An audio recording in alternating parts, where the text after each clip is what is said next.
ഇല്ല, നമുക്ക് സ്റ്റാർട്ട് ചെയ്യണം. നമ്മളെ സാറ് വന്നിട്ട് ഇന്ന് ഹോസ്റ്റ് ചെയ്യട്ടെ കേട്ടോ. ഹോസ്റ്റ് ചെയ്താൽ നമുക്ക് സ്റ്റാർട്ട് ചെയ്യാം കേട്ടോ.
ഓക്കെ, നമുക്ക് സ്റ്റാർട്ട് ചെയ്യില്ല. എന്റെ വോയിസ് നിങ്ങൾക്ക് കേൾക്കുന്നുണ്ടോ? കാണാൻ കഴിയുന്നുണ്ടോ? കേൾക്കണ്ട്.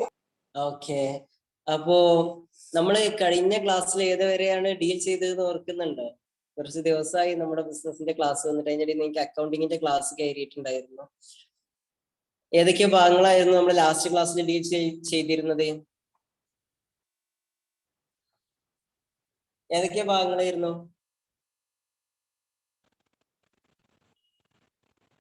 ജസ്നി, ലാസ്റ്റ് ക്ലാസ്സിൽ നമ്മൾ എന്തൊക്കെയായിരുന്നു ഡീൽ ചെയ്തിരുന്നത്? ഏതൊക്കെ ചാപ്റ്റേഴ്സ് ആയിരുന്നു എന്ന് ഓർക്കുന്നുണ്ടോ? ചാപ്റ്റർ 7 ചാപ്റ്റർ 6ഉം 7ഉം നമ്മൾ എന്ത് ചെയ്തിട്ടുണ്ടായിരുന്നു? അന്നേ ദിവസം ഡീൽ ചെയ്തിട്ടുണ്ടായിരുന്നു. അത് കംപ്ലീറ്റ് ചെയ്തതാണ്. മെസ്സേജ്. അപ്പോ ആ ഭാഗങ്ങളൊക്കെ നിങ്ങൾ ഫിനിഷ് ചെയ്ത് കംപ്ലീറ്റ് ചെയ്തിട്ടുണ്ടോ?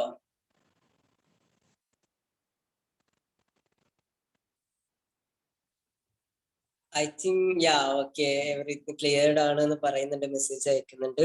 ഇന്ന് നമ്മൾ ഡീൽ ചെയ്യാൻ പോകുന്നത് നമ്മുടെ 8ാമത്തെ ചാപ്റ്റർ ആണ്, സോഴ്സസ് ഓഫ് ബിസിനസ് ഫിനാൻസ്. അതുപോലെ നമ്മുടെ 10ാമത്തെ ചാപ്റ്റർ ഇന്ത്യൻ റീറ്റെയിലേഴ്സ് എന്ന് പറയുന്ന 2 ചാപ്റ്റേഴ്സ് ആണ് നമുക്ക് ഡീൽ ചെയ്യാനുള്ളത്. ഫസ്റ്റ് ആയിട്ട് നമുക്ക് സോഴ്സസ് ഓഫ് ബിസിനസ് ഫിനാൻസ്. അപ്പൊ അവിടെ ഒരു ചോദ്യം ഉണ്ട്. നമ്മൾ 1ാമത്തെ യൂണിറ്റില് നമ്മൾ പഠിച്ചതാണ് what you mean by finance, sorry what you mean by business.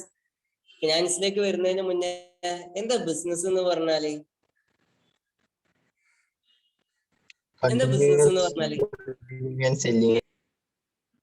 കേട്ടില്ല. Continuous buying and selling.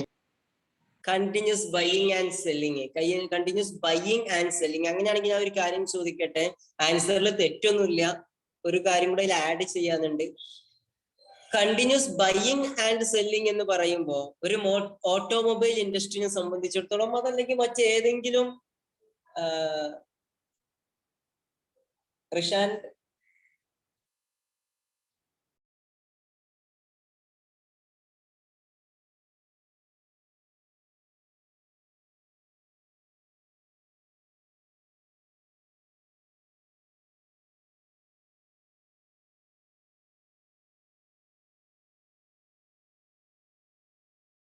Sorry guys, ഒരു കുട്ടിയുടെ പാരന്റ് വന്നതായിരുന്നു. അപ്പോ നമുക്കറിയാം ഓട്ടോമൊബൈൽ ഇൻഡസ്ട്രി അതല്ലെങ്കിൽ എന്തെങ്കിലും മറ്റേതെങ്കിലും മാനുഫാക്ചറിങ് കൺസേൺ ആണെന്നുണ്ടെങ്കിൽ ആ മാനുഫാക്ചറിങ് കൺസേൺ ഈ ബൈയിങ് ആൻഡ് സെല്ലിങ്ങിൽ ഉൾപ്പെടുന്നുണ്ടോ? ഇല്ലല്ലോ. അപ്പൊ നമ്മൾ ഡെഫിനിഷൻ പറയുമ്പോൾ ഒരു കാര്യം കൂടെ ആഡ് ചെയ്യണം. ഒന്നെങ്കിൽ പ്രൊഡക്ഷൻ അല്ലെ, അല്ലെങ്കിൽ ബൈയിങ് എന്നോ അല്ലെങ്കിൽ പ്രൊക്യൂർമെന്റ് എന്നുള്ളതോ നിങ്ങൾക്ക് ആഡ് ചെയ്യാം അല്ലെ. ഞാനിപ്പോ അവിടെ തൽക്കാലം പ്രൊക്യൂർമെന്റ്, കാരണം ബാക്കിയുള്ള പല സ്ഥലങ്ങളിൽ നിന്നും അറേഞ്ച് ചെയ്ത് അതെടുത്ത് വിൽക്കുന്ന ആളുകളെ നമുക്ക് അങ്ങനെ പറയാൻ പറ്റും. അപ്പൊ നമുക്കറിയാം ഒന്നിക്ക് പ്രൊഡക്ഷൻ അല്ലെങ്കിൽ പ്രൊക്യൂർമെന്റ്, പ്രൊഡക്ഷൻ ഓർ പ്രൊക്യൂർമെന്റ്. അത് മാത്രം പോരാ, നേരത്തെ മഹ്ഷൂക്ക് സൂചിപ്പിച്ചതുപോലെ അവിടെ സെല്ലിങ്ങും വേണം അല്ലെ. അപ്പൊ ഒന്നുകിൽ നമുക്ക് ഇങ്ങനെ പറയാൻ പറ്റും, production or procurement and sale of goods and services on a continuous basis to earn മണി.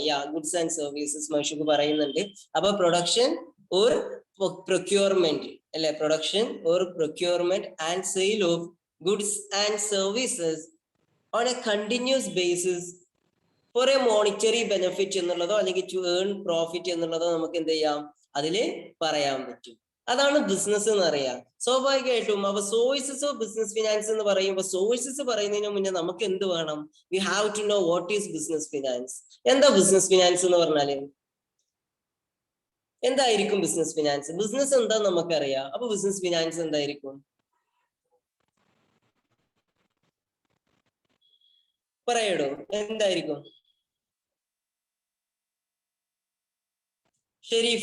ഷെരീഫ എന്തായിരിക്കും ബിസിനസ് ഫിനാൻസ്?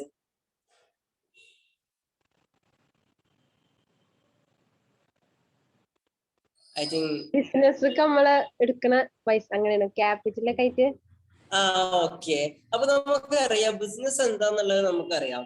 നമ്മുടെ മനുഷ്യന്മാരെ സംബന്ധിച്ചിടത്തോളം നമ്മുടെ ബ്ലഡ് നമുക്ക് ജീവിക്കാൻ അത്രയും അത്യന്താപേക്ഷിതാണ് അല്ലെ. ഒരു ബിസിനസിനെ സംബന്ധിച്ച് എപ്പോഴും പറയല്ലേ, fund is finance is life blood of business എന്നുള്ളതാണ്. ബിസിനസിന് എപ്പോഴും പറയാറ് അങ്ങനെ തന്നെയാണ്. അതിന്റെ ഒരു ബ്യൂട്ടി നിങ്ങൾ കാണണേ. അതായത് മനുഷ്യനെ സംബന്ധിച്ചിടത്തോളം ജീവിക്കണം എന്നുണ്ടെങ്കിൽ എന്തായാലും വി നീഡ് ബ്ലഡ് അല്ലെ, നമുക്ക് ബ്ലഡ് ആവശ്യമാണ്. അതുപോലെ ഒരു ബിസിനസിനെ സംബന്ധിച്ചിടത്തോളം അത് സ്മൂത്ത് ആയിട്ട് റൺ ചെയ്യണമെന്നുണ്ടെങ്കിൽ അവിടെ ഫിനാൻസ് ഒരു ഫണ്ട് നമുക്ക് എന്താണ് അത്യാവശ്യമാണ് എന്നുള്ളതാണ്. അപ്പൊ നമുക്ക് പറയാം finance is a life blood of business എന്നുള്ളത്. അപ്പൊ അങ്ങനെ വരികയാണെന്നുണ്ടെങ്കിൽ നമുക്ക് എന്ത് വേണം? We have to run this business smoothly, we need some money or finance അല്ലെ. നമ്മള് ബിസിനസ് നല്ല രീതിയിൽ മുന്നോട്ട് പോകണം എന്നുണ്ടെങ്കിൽ, നല്ല രീതിയിൽ റൺ ചെയ്യണം എന്നുണ്ടെങ്കിൽ നമുക്ക് എന്ത് ആവശ്യമുണ്ട്? നമുക്ക് ഫണ്ട് ആവശ്യമുണ്ട്, അല്ലെങ്കിൽ ഫിനാൻസ് ആവശ്യമുണ്ട്. The fund needed for this running of a business is called, or fund needed for this business is called business finance. ഈ ബിസിനസിന് ആവശ്യമായ ഫിനാൻസിനെ നമ്മൾ എന്ത് വിളിക്കും? നമ്മള് ബിസിനസ് ഫിനാൻസ് എന്ന് വിളിക്കും. ബിസിനസ് ഫിനാൻസ് എന്ന് വിളിക്കും.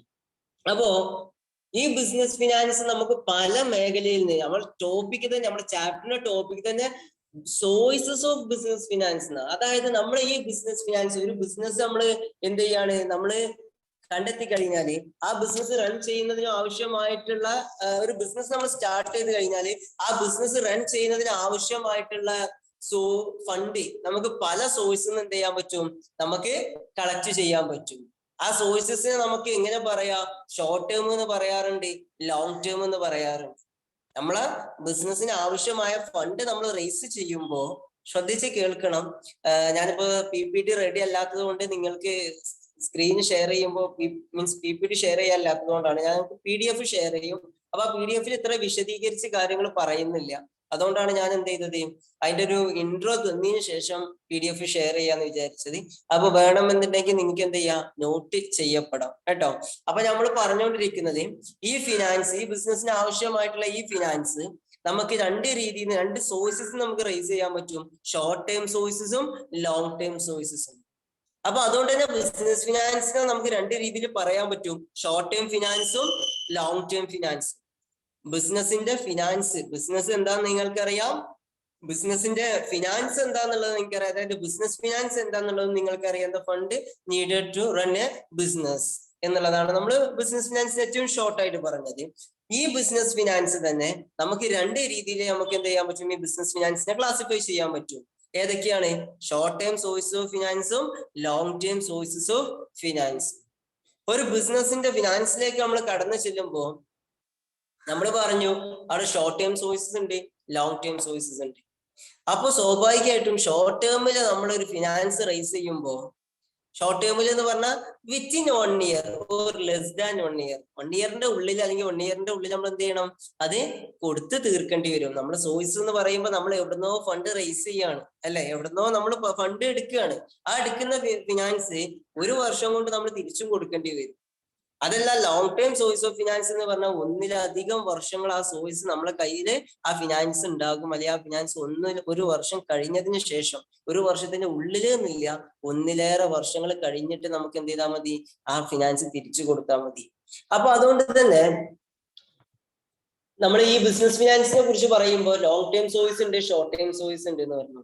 അതുപോലെ ബിസിനസിന്റെ ഫണ്ടും നമുക്ക് എങ്ങനെയാണ്, ബിസിനസിന്റെ ആവശ്യങ്ങൾ വെച്ച് നോക്കുമ്പോൾ ലോങ് ടേം സോഴ്സസിലുള്ള ഫണ്ടുകളും നമുക്ക് ആവശ്യമാണ്, ഷോർട്ട് ടേം സോഴ്സസിലുള്ള ഫണ്ടും ആവശ്യമാണ്. ഒരു ഉദാഹരണം പറയാം. എന്റെ ബിസിനസ്, നമ്മളൊരു ബിസിനസ് സ്റ്റാർട്ട് ചെയ്യാണ്. ആ ബിസിനസ് ഒരു ഓട്ടോമൊബൈൽ മാനുഫാക്ചറിങ് കമ്പനിയാണ്. എന്തെങ്കിലും കാറോ അല്ലെങ്കിൽ എന്തെങ്കിലും അതുപോലുള്ള വെഹിക്കിൾ നിർമ്മിക്കുന്ന ഒരു കമ്പനിയാണ്. അപ്പൊ നമുക്കൊരു വലിയ ഹ്യൂജ് ഫണ്ട് അവിടെ ഫാക്ടറിക്കും മെഷീൻസിനും വേണ്ടി ചെലവഴിക്കേണ്ടതുണ്ട്. അപ്പൊ ഇത്രയും ഫണ്ട് ഉപയോഗിച്ച് കോടാനുകണക്കിന് പൈസ എടുത്താണ് നമ്മളൊരു മെഷീനറിയും പ്ലാന്റും അതുപോലുള്ള കാര്യങ്ങൾ, ബിൽഡിംഗ് ഒക്കെ സെറ്റ് ചെയ്യുമ്പോൾ അതിന്റെ ഫണ്ട് നമുക്ക് 1 കൊല്ലം കൊണ്ട് തിരിച്ചു കൊടുക്കണം എന്ന് പറഞ്ഞാൽ നടക്കൂല. കാരണം എന്താ? നമ്മൾ ആ ഫാക്ടറിയും ആ ബിൽഡിങ്ങും ആ മെഷീനറിയും കാര്യങ്ങളൊക്കെ നമുക്ക് ഒരുപാട് കാലങ്ങളിലേക്കുള്ളതാണ്.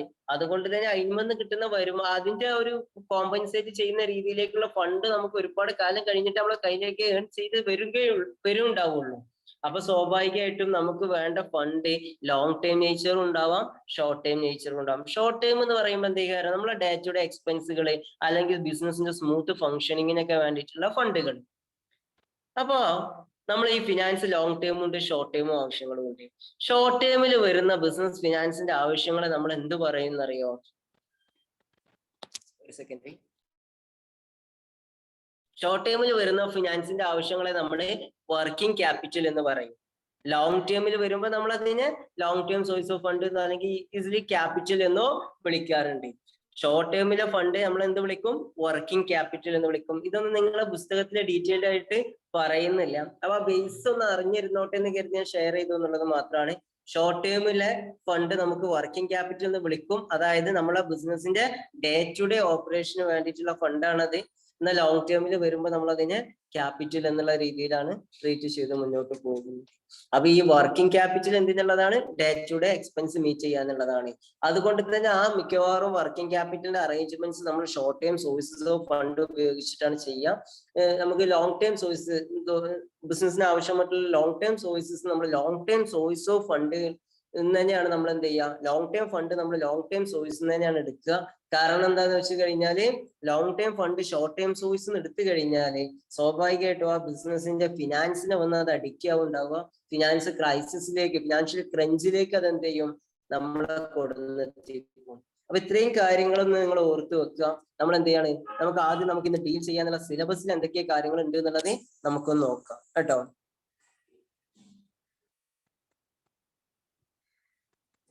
സ്ക്രീന് കാണുന്നുണ്ടോ നിങ്ങൾക്ക്? കാണുന്നുണ്ട്. കാണുന്നുണ്ട്.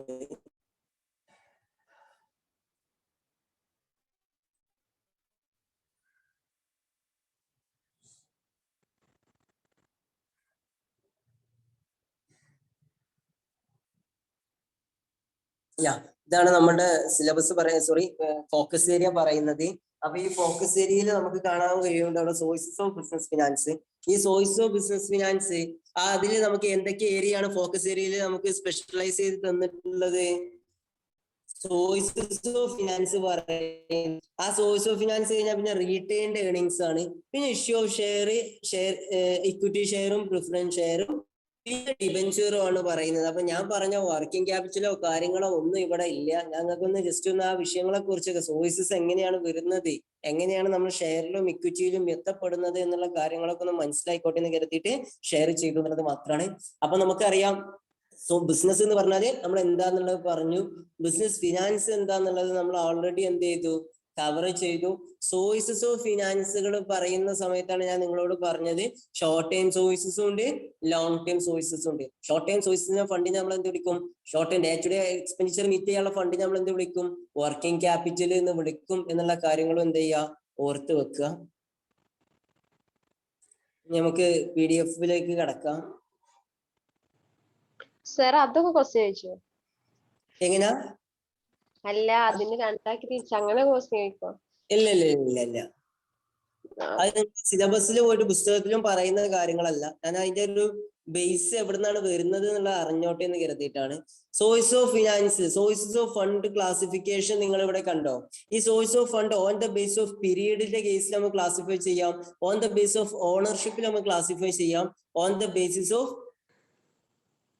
സോഴ്സ് ഓഫ് ജനറേഷൻ എന്നുള്ള ബേസിൽ നമുക്ക് എന്ത് ചെയ്യാം? നമുക്ക് ക്ലാസിഫൈ ചെയ്യാൻ പറ്റുന്നുണ്ട്. ഓൺ ദ ബേസ് ഓഫ് പീരീഡിലാണ് ഞാൻ നിങ്ങളോട് പറഞ്ഞ short term, medium term, long term.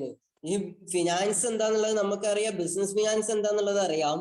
ഈ ബിസിനസ് ഫിനാൻസ് റേസ് ചെയ്യുന്ന സോഴ്സുകളെ കുറിച്ചാണ് നമ്മൾ പഠിക്കുന്നത്. ആ സോഴ്സുകൾ ഏതൊക്കെയെന്ന് നോക്കുമ്പോഴേ നമുക്ക് 3 രീതിയിൽ അതിനെ പറയാൻ പറ്റും. ഒന്ന് on the base of period. അപ്പൊ അവിടെ എന്തായാലും അത് വർഷത്തിന്റെ കണക്കേക്കാരെന്നുള്ളത് നമുക്കറിയാം. Sources on the base of period. പിന്നെ on the base of ownership എന്ന് പറയുമ്പോൾ എന്തേക്കാരം? ആ ഫണ്ട് കൊണ്ടുവരുന്നത് ആരാണ് എന്നുള്ളത്. On the basis of ownership. കാരണം on the base of ownership എന്ന് പറയുമ്പോൾ ഒരു ബിസിനസ്സിന് ആവശ്യമായിട്ടുള്ള ഫണ്ട് നമുക്ക് എന്ത് ചെയ്യാം? നമുക്ക് ആ ഓണർക്ക് തന്നെ വേണമെന്നുണ്ടെങ്കിൽ കൊണ്ടുവരാം. ഞാൻ ഓണേഴ്സ് അല്ല എന്നുണ്ടെങ്കിൽ എന്താ ചെയ്യാ? പുറത്തുനിന്ന് കടം വാങ്ങിയിട്ടും ആ ഫണ്ട് ഒപ്പിക്കാൻ പറ്റും. അപ്പൊ ഓൺ ദ ബേസ് ഓഫ് ഓണർഷിപ്പിന്റെ ബേസിലും പറയാം. പിന്നെ on the base of source of generation, ആ ഫണ്ട് നമ്മൾ എവിടെ നിന്നാണ് ജനറേറ്റ് ചെയ്യപ്പെടുന്നത്? ഇന്റേണൽ സോഴ്സുകളാണോ, കമ്പനിന്റെ ഉള്ളിൽ തന്നെയുള്ള സോഴ്സുകളാണോ, അതോ കമ്പനിക്ക് പുറത്തുള്ള സോഴ്സുകളാണോ എന്നുള്ളതിന്റെ ബേസിൽ ഇന്റേണൽ സോഴ്സ് എന്നും എക്സ്റ്റേണൽ സോഴ്സ് എന്നും ഇങ്ങനെ 3 രീതിയിലാണ് ബേസ് ഓഫ് ക്ലാസിഫിക്കേഷൻ വരുന്നത്.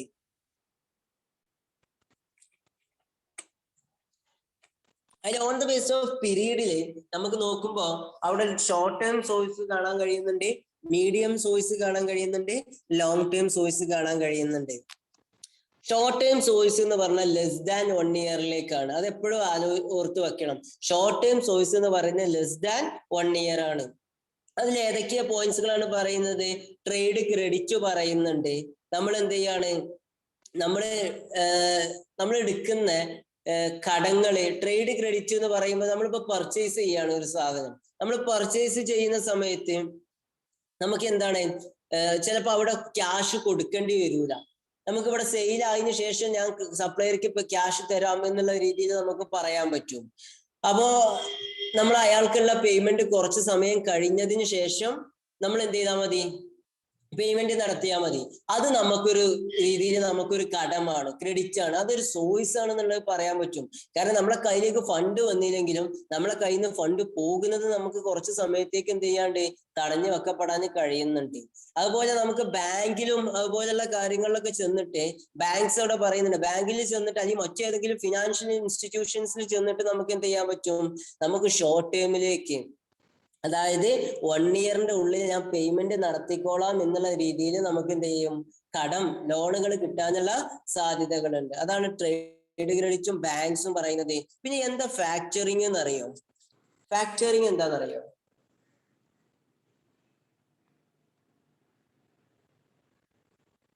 കേട്ടിട്ടുണ്ടോ ഫാക്ടറിങ്? ഇല്ല. ഫാക്ടറിങ് എന്ന് പറയുന്നത്, നിങ്ങൾ +1 നിങ്ങൾക്ക് ബിൽ ഓഫ് എക്സ്ചേഞ്ച് പഠിക്കാനുണ്ടോ? ഈ ബിൽ ഓഫ് എക്സ്ചേഞ്ചിൽ നമ്മൾ എന്താ ചെയ്യുന്നത്, നമ്മൾ കടം വാങ്ങിക്കഴിഞ്ഞാൽ നമ്മൾ ബില്ല് എഴുതിയിട്ട് ആ ബില്ല് എൻഡോസ് ചെയ്യുന്നതിനെ കുറിച്ചൊക്കെ നിങ്ങൾ പഠിച്ചില്ലേ? അതിന്റെ അക്കൗണ്ട്സ് ഒക്കെ പഠിച്ചില്ലേ? അതിന്റെ സമയത്തുള്ള എൻട്രി ഒക്കെ എന്തൊക്കെയാണെന്ന് പഠിച്ചോ? ഫോക്കസ് ഏരിയയിലില്ല. ഓക്കെ, ഫോക്കസ് ഏരിയയിലില്ല. അപ്പോ നമ്മളൊരു സാധനം കടത്തിന് വാങ്ങിക്കഴിഞ്ഞാൽ നമ്മൾ അതിന് ബില്ല് എഴുതും. ഇത്രയും ദിവസങ്ങൾക്ക് ശേഷം അല്ലെങ്കിൽ ഇന്ന സമയത്ത് ഞാൻ എന്ത് ചെയ്യാം, ഈ ക്യാഷ് നിങ്ങൾക്ക് തരാമെന്നും പറഞ്ഞിട്ട് നമ്മൾ ബില്ല് എഴുതും. അത് അയാൾ അംഗീകരിച്ചു കഴിഞ്ഞാൽ നമുക്കത് ആ രീതിയിൽ പോകാൻ പറ്റും. Negotiable instrument act 1881 1881 negotiable instrument act ആണ് എന്ത് ചെയ്യുന്നത്, ഈ ബിൽ ഓഫ് എക്സ്ചേഞ്ചിനും മറ്റു കാര്യങ്ങളൊക്കെ നിയന്ത്രിക്കുന്നത് എന്നുള്ളത് ഓർത്തു വെക്കുക. അപ്പോ ഈ രീതിയിൽ നമ്മൾ ബില്ല് എഴുതി കഴിഞ്ഞാൽ ഈ ബില്ല് നമുക്ക് കളക്ട് ചെയ്യാന് നമ്മൾ തന്നെ എപ്പോഴും പോയിട്ട് കളക്ട് ചെയ്യുകയാണെന്നുണ്ടെങ്കിൽ അതൊരു വലിയ ബുദ്ധിമുട്ടാണ്. നമ്മൾ തന്നെ ചെന്നിട്ട് കളക്ട് ചെയ്യുകയാണെന്നുണ്ടെങ്കിൽ അത് നമുക്കൊരു വലിയ ബുദ്ധിമുട്ടാണ്. കാരണം എത്രയോ ആളുകൾ ഉണ്ടാവും. അപ്പൊ ഈ കളക്ട് ചെയ്യുന്ന ഒരു ഏജൻസിനെ നമ്മൾ ഏൽപ്പിക്കണം. അതിനാണ് നമ്മൾ ഫാക്ടറിങ് സർവീസ് എന്ന് പറയാം. ഈ ഏജൻസിനെ നമ്മൾ ഏൽപ്പിച്ചു കഴിഞ്ഞാൽ നമുക്ക് വരാൻ നമ്മൾ എഴുതപ്പെട്ടിട്ടുള്ള ബില്ലുകളൊക്കെ അവരെന്ത് ചെയ്തും നമുക്ക് കളക്ട് ചെയ്ത് തരും എന്നുള്ളത്. അവരതിനു വേണ്ടിയിട്ട് ഒരു ചെറിയ ചാർജ് ഈടാക്കും. അവരതിനു വേണ്ടി ചെറിയ ചാർജ് ഈടാക്കും. അതിനാണ് ഫാക്ടറിങ് ഫീസ് അല്ലെങ്കിൽ ഫാക്ടറിങ് ഫീസ് എന്ന് നമ്മൾ പറയുന്നത്.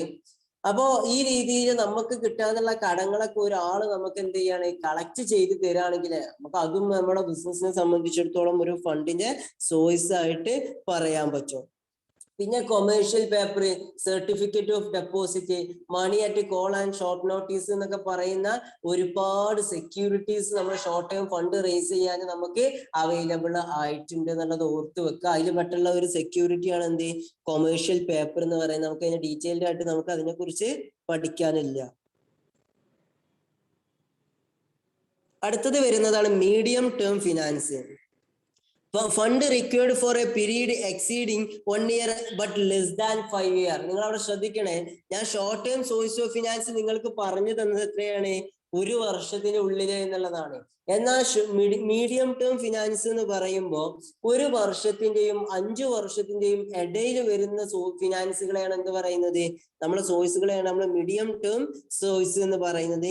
ഈ മീഡിയം ടേം സോഴ്സിൽ നമുക്ക് അവൈലബിൾ ആയിട്ടുള്ളത് ഒന്ന് ലോൺ ഉണ്ട്. നമുക്ക് 5 വർഷത്തിന്റെ കുറവിൽ നമ്മൾ ലോൺ എടുക്കുകയാണെങ്കിൽ നമ്മൾ medium term source of finance ആണ്. പിന്നെ നമ്മളെ പബ്ലിക് ഡെപ്പോസിറ്റ്, ആളുകളെ അടുത്ത് നിന്ന് നമ്മൾ എന്ത് ചെയ്യാണ്, ഡെപ്പോസിറ്റ് സ്വീകരിക്കുകയാണ്. 5 വർഷത്തിന് കഴിഞ്ഞിട്ട് 5 വർഷത്തിന്റെ ഉള്ളിൽ എന്ത് ചെയ്യാം, ഈ ഡെപ്പോസിറ്റ് ഞാൻ തിരിച്ചു തരാമെന്നും പറഞ്ഞുകൊണ്ട് നമ്മൾ ഡെപ്പോസിറ്റ് സ്വീകരിക്കുകയാണെങ്കിൽ അവിടെ 5 വർഷത്തിന്റെ കണക്കൊന്നുമില്ല. പക്ഷെ നമ്മളെ മീഡിയം ടേമിൽ ഉൾപ്പെടണം എന്നുണ്ടെങ്കിൽ അത് 5 വർഷമാണ്. ഇനി എന്ത് ചെയ്യണം, 5-നേക്കാളും കൂടുതൽ വർഷങ്ങൾ വരികയാണെന്നുണ്ടെങ്കിൽ അവിടെ എന്തായി, അത് ലോങ് ടേം സോഴ്സ് ഓഫ് ഫിനാൻസിലേക്ക് കടക്കും. അത് 1 വർഷത്തിനും കുറവാണെങ്കിൽ അത് ഷോർട്ട് ടേം സോഴ്സ് ഓഫ് ഫിനാൻസിലാണ് അത് ഉൾപ്പെടുക എന്നുള്ളത് ഓർത്ത് വെക്കുക. അങ്ങനെ നമ്മൾ പബ്ലിക്കിന്റെ അടുത്ത് നിന്ന് ഡെപ്പോസിറ്റ് സ്വീകരിക്കുകയാണെങ്കിൽ അതും നമ്മളൊരു സോഴ്സ്. പിന്നെ ഫിനാൻഷ്യൽ ഇൻസ്റ്റിറ്റ്യൂഷൻസ് എന്നുള്ള ലോണുകൾ പറഞ്ഞു. പിന്നെ ലീസ് ഫിനാൻസിങ് എന്ന് പറഞ്ഞു കഴിഞ്ഞാല് നമ്മള് പാട്ടത്തിന് എടുക്കുക എന്നൊക്കെ കേട്ടേക്കണോ നിങ്ങള്? ഓക്കെ. അപ്പൊ നമ്മൾ എന്ത് ചെയ്യണം, നമുക്കുള്ള ഒരു ഭൂമിയോ മറ്റു കാര്യങ്ങളോ നമ്മൾ ഒരാൾക്ക് പാട്ടത്തിന് ലീസിന് കൊടുക്കുകയാണെങ്കിൽ അതിൽ നിന്ന് കിട്ടുന്ന ഫണ്ട് നമുക്ക് എന്താണ്, നമുക്ക് അതൊരു സോഴ്സ് ഓഫ് ഫണ്ടാണ്. അത് നമ്മൾ ലീസ് ഫിനാൻസിങ് എന്ന് പറയും കേട്ടോ.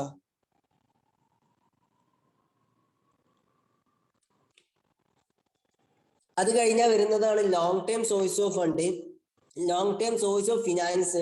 ഈ long term source of finance എന്ന് പറഞ്ഞു കഴിഞ്ഞാൽ മോർ ദാൻ 5 ഇയേഴ്സിലേക്ക് വരുന്ന ഫിനാൻസുകളാണ്, ഫിനാൻഷ്യൽ സോഴ്സുകളാണ് long term source of finance എന്ന് പറയുന്നത്. ഒരാൾ ഒരു കമ്പനിന്റെ ഇക്വിറ്റി ഷെയർ, അതായത് അയാൾ അതിന്റെ ഇക്വിറ്റി ഷെയർ വാങ്ങിക്കുകയോ അല്ലെങ്കിൽ ആ കമ്പനി സ്റ്റാർട്ട് ചെയ്യുമ്പോൾ അയാൾക്ക് അത് ഇക്വിറ്റി ഷെയർ അയാൾ ഹോൾഡ് ചെയ്യുന്നുണ്ടെന്നുണ്ടെങ്കിൽ ഒരിക്കലും അയാൾ ആ ഫണ്ട് എന്ത് ചെയ്യുന്നില്ല, ബിസിനസ്സിന് തിരിച്ച് 1 കൊല്ലം കൊണ്ടോ അല്ലെങ്കിൽ 2 കൊല്ലം കൊണ്ടോ എടുത്തു പോകണം എന്നുള്ള മൈൻഡിലല്ല അയാൾ ആ ബിസിനസിന്റെ റിയൽ ഓണർ ആകുന്നത്. It is four several years, ഒരുപാട് കാലത്തേക്കാണ്. അപ്പൊ ഇക്വിറ്റി ഷെയർ, അതുപോലെ പ്രിഫറൻസ് ഷെയർ, പിന്നെ റീറ്റെയിൻഡ് ഏർണിങ്സ് എന്ന് പറഞ്ഞു കഴിഞ്ഞാൽ ആ ബിസിനസിന്റെ പ്രോഫിറ്റിന്റെ ഒരു ഭാഗം അവർ ഷെയർ ഹോൾഡേഴ്സിന് കൊടുക്കാതെ അവരത് എടുത്തു വെക്കും ബിസിനസിന്റെ ആവശ്യങ്ങൾക്ക് വേണ്ടിയിട്ട് തന്നെ. ഒരു ഉദാഹരണം പറയുകയാണെങ്കിൽ, ഒരു കമ്പനി, ആ കമ്പനിക്ക് 1 വർഷം 2 കോടി രൂപ ലാഭം കിട്ടി. 2 കോടി രൂപ ലാഭം കിട്ടി. എന്നാല് അതിലൊരു ഭാഗം ഇക്വിറ്റി ഷെയർ ഹോൾഡേഴ്സിന് ഡിവിഡൻഡ് ആയിട്ട് കൊടുത്തു, കയ്യിൽ തന്നെ കൊടുത്തു. മറ്റൊരു ഭാഗം ആ ബിസിനസിന്റെ ആവശ്യങ്ങൾക്ക് തന്നെ മാറ്റി വെക്കപ്പെട്ടു. അപ്പൊ ശ്രദ്ധിക്കണേ, ഒരു ബിസിനസിന് 2 കോടി ലാഭം കിട്ടി. അതില് 1 കോടി അവരെന്ത് ചെയ്തു, 1,20,00,000 1,20,00,000 ഷെയർ ഹോൾഡേഴ്സിന് കൊടുത്തു, ഡിവിഡൻഡ് ആയിട്ട് അവർക്ക് കൊടുത്തു. ബാക്കി വരുന്ന 80 ലക്ഷം അവരെന്ത് ചെയ്യാണ്, ബിസിനസിന്റെ ആവശ്യത്തിന്, പിന്നീട് വരുന്ന ആവശ്യങ്ങൾക്ക് ബിസിനസ്സിൽ തന്നെ എന്ത് ചെയ്യാണ്, നമ്മളത് പിടിച്ചു വെക്കുകയാണ്. അപ്പൊ 2 രീതിയിലുണ്ട് source of profit. Means profit നമ്മൾ 2 പാർട്ടാക്കി തിരിക്കുകയാണ്. ഒന്ന് declared as dividend to the share ഹോൾഡേഴ്സിന് ഡിവിഡൻഡ് ആയിട്ട് അവർക്ക് കൊടുക്കുകയാണ്. രണ്ടാമത് റീറ്റെയിനിങ് ഇൻ ദ ബിസിനസ്സിൽ തന്നെ എന്ത് ചെയ്യാണ്, ആ ഫണ്ട് റീറ്റെയിൻ ചെയ്യാണ്. ആ റീറ്റെയിൻ ചെയ്ത് ബിസിനസിന്റെ ആവശ്യത്തിന് വേണ്ട ഫണ്ട് മാറ്റി വെക്കപ്പെടുന്ന ഫണ്ടിനെയാണ് റീറ്റെയിൻഡ് ഏർണിങ്സ് എന്ന് വിളിക്കുക. Retained earnings, ploughing back of profit എന്നുള്ള ഒരു പേരിലും കൂടെ അത് അറിയപ്പെടുന്നുണ്ട്, പ്ലഫിംഗ് ബാക്ക് ഓഫ് പ്രോഫിറ്റ് എന്നുള്ളത്. പിന്നെ ലോൺ ഫ്രം ഫിനാൻഷ്യൽ ഇൻസ്റ്റിറ്റ്യൂഷൻ, 5 വർഷത്തിനേക്കാളും കൂടുതൽ ലോൺ എടുക്കുകയാണെങ്കിൽ, പീരീഡിലേക്ക് ലോൺ എടുക്കുകയാണെങ്കിൽ അതിനെന്ത് വിളിക്കും, long term sources of finance എന്ന് വിളിക്കും. പിന്നെ loans from bank, financial institutions എന്നോ അല്ലെങ്കിൽ ബാങ്ക് എന്നോ. ഇത്രയാണ് നമ്മൾ എന്ത് വരുന്നത്, on the base of period വരുന്നതെന്ന് വായിച്ചു നോക്കി. ഏതെങ്കിലും ടേം ഡൗട്ട് ഉണ്ടോ നോക്കി.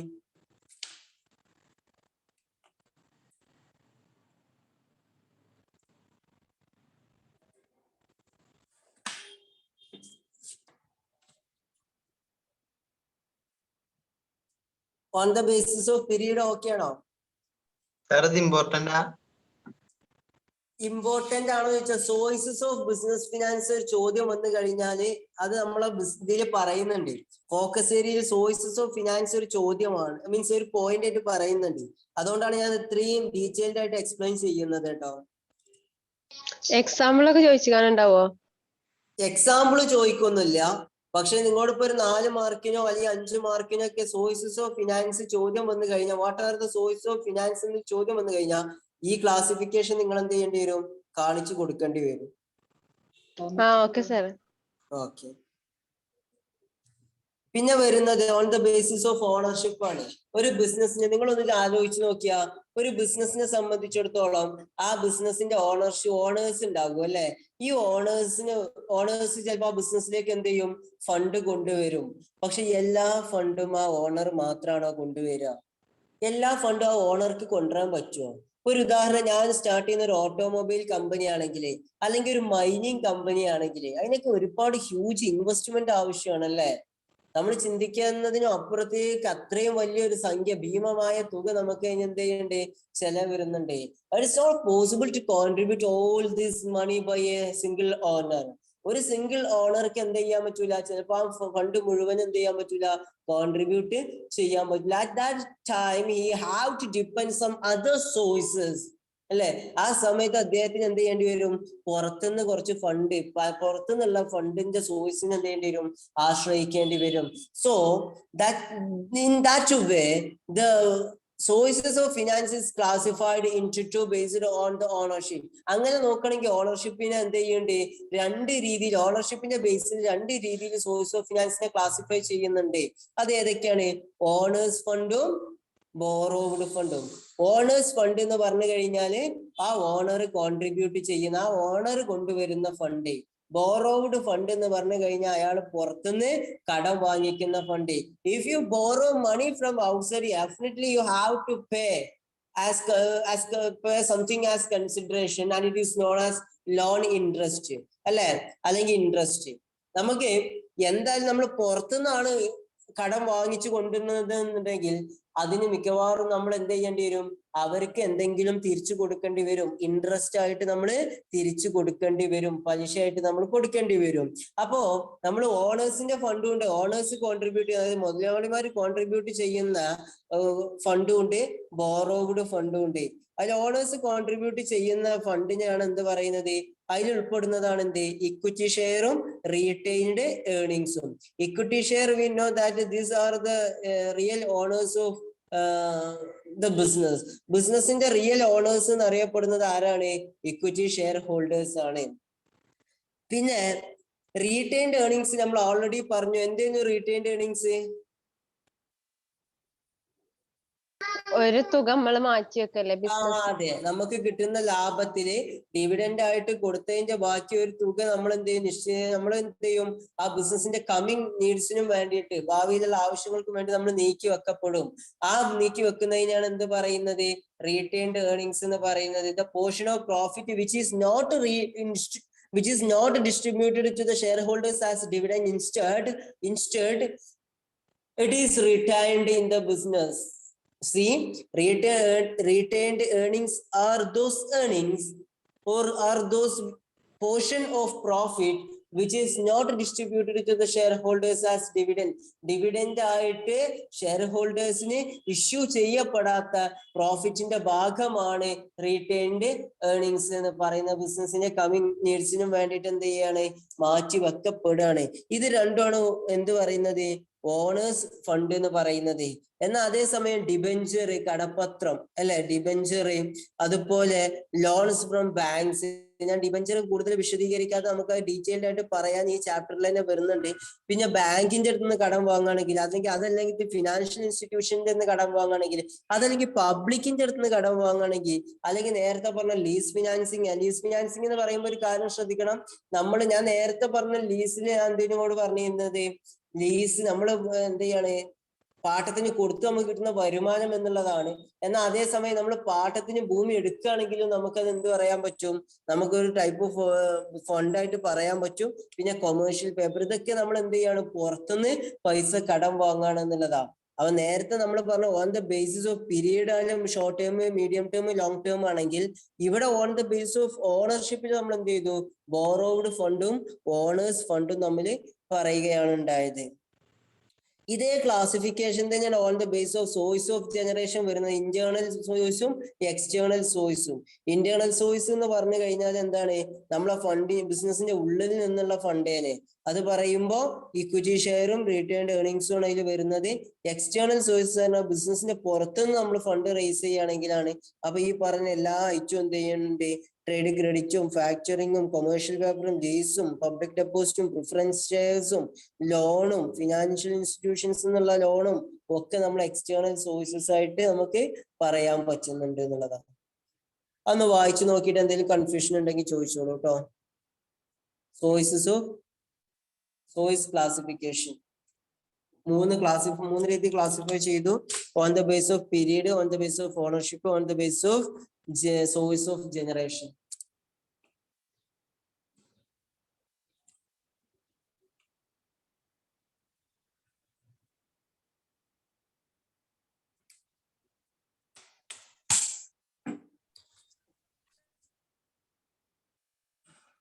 ഓക്കെ അല്ലേ?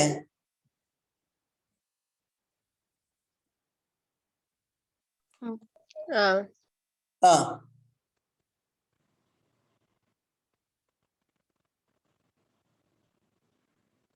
ഇവിടെ റീറ്റെയിൻഡ് ഏർണിങ്സിന്റെ മെറിറ്റുകൾ പറയുന്നുണ്ട്, ഗുണങ്ങൾ പറയുന്നുണ്ട്. അതായത് ഒരു ബിസിനസ്സിൽ നമ്മൾ എന്ത് ചെയ്യണം, പ്രോഫിറ്റിന്റെ പോർഷൻ ഷെയർ ഹോൾഡേഴ്സിന് ഡിവിഡൻഡ് ആയിട്ട് കൊടുക്കാതെ മാറ്റി വെക്കപ്പെടുകയാണെങ്കിൽ അതുകൊണ്ടുണ്ടാകുന്ന ഗുണങ്ങളാണ് എന്ത്, പെർമനന്റ് സോഴ്സ് ഓഫ് ഫണ്ട് ആയിട്ട് പറയുന്നുണ്ട്. നമ്മൾ ആ ഫണ്ട് നമുക്ക് കാലാകാലത്തേക്ക് നമുക്കത് ബിസിനസ്സിൽ എന്ത് ചെയ്യാം, നമുക്കത് ഇൻവെസ്റ്റ് ചെയ്ത് വെക്കാം എന്നുള്ളതാണ് പെർമനന്റ് സോഴ്സ് ഓഫ് ഫണ്ടിൽ നമുക്ക് പറയുന്നത്. അതായത് പെട്ടെന്ന് തിരിച്ചു കൊടുക്കപ്പെടേണ്ട ആവശ്യമോ അങ്ങനത്തെ ബുദ്ധിമുട്ടുകളൊന്നും എന്ത് ചെയ്യുന്നില്ല, ബിസിനസ്സിൽ വരുന്നില്ല എന്നുള്ളതാണ്. പിന്നെ നമുക്ക് ഫണ്ട് റേസ് ചെയ്യുമ്പോൾ നമുക്ക് ഒരുപാട് ചെലവുകളുണ്ട്. ഇപ്പൊ ഒരു ഉദാഹരണം പറയുകയാണെങ്കിൽ, ഞാൻ ഷെയർ ഇഷ്യൂ ചെയ്യാണ്. ഷെയർ ഇഷ്യൂ ചെയ്യാൻ ഒരുപാട് പ്രൊസീജിയേഴ്സ് ഉണ്ട്, ഒരുപാട് ലീഗൽ ഫോർമാലിറ്റീസ് എന്ത് ചെയ്യുന്നുണ്ട്, കംപ്ലീറ്റ് ചെയ്യപ്പെടാനുണ്ട്. ആ ലീഗൽ ഫോർമാലിറ്റീസ് ഒക്കെ ചെയ്യുന്ന എനിക്ക് അതിൻ്റെതായിട്ടുള്ള ചെലവുകളുണ്ട്. കടപ്പത്രമായാലും പ്രിഫറൻസ് ഷെയർ ആയാലും ഈവൻ ലോൺ ആണെങ്കിൽ പോലും ഒരുപാട്, നമുക്ക് ലോൺ ആണെങ്കിൽ നമ്മൾ ഇൻട്രസ്റ്റ് കൊടുക്കണം. അങ്ങനെ ഒരുപാട് പ്രശ്നങ്ങൾ വരുന്നുണ്ട്, അതിന് ഒരുപാട് പേപ്പർ വർക്കുകൾ ഉണ്ട്. പക്ഷെ അതൊന്നും ഇല്ലാതെ ഓൺ ദ ബേസിസ് ഓഫ് എന്താണ്, നമുക്ക് ഈസി ആയിട്ട് കൂടുതൽ കോസ്റ്റ് ഒന്നും ഇൻവോൾവ് ആവാതെ കിട്ടുന്ന ഒരു സോഴ്സ് ഓഫ് ഫണ്ടാണ് എന്ത് പറയുന്നത്, റീറ്റെയിൻഡ് ഏർണിങ്സിന്റെ സോഴ്സ് എന്ന് പറയുന്നത്, അപ്പൊ no cost involved in raising of fund എന്നുള്ളതാ. അതുപോലെ ലോണൊക്കെ എടുക്കുകയാണെങ്കിൽ നമ്മൾ ഒരുപാട് കാര്യം നമ്മൾ എന്ത് ചെയ്യേണ്ടി വരും, സെക്യൂരിറ്റികൾ ബാങ്കിൽ വെക്കുക, ഈട് വെക്കുക എന്ന് പറയാറുണ്ട് അല്ലെ, ഈട് വെക്കുക എന്നുള്ളത്. ഇപ്പൊ നമുക്കൊരു ഹൗസിംഗ് ലോൺ എടുക്കണം, നിങ്ങൾ സ്വാഭാവികമായിട്ട് അതിന്റെ ആധാരം കൊണ്ടുവെക്കേണ്ടി വരും. ആധാരം ബാങ്കിൽ സെക്യൂരിറ്റി ആയിട്ട് കൊണ്ടുവെക്കേണ്ടി വരും. Once you couldn't pay that amount, അവരെന്ത് ചെയ്യും, നിങ്ങൾക്ക് ഒരു പക്ഷെ ആ പൈസ കൊടുക്കാൻ പറ്റിയില്ല എന്നുണ്ടെങ്കിൽ അവർ ജപ്തി ആയിട്ട് മുന്നോട്ട് പോകും ചെയ്യും അല്ലെ.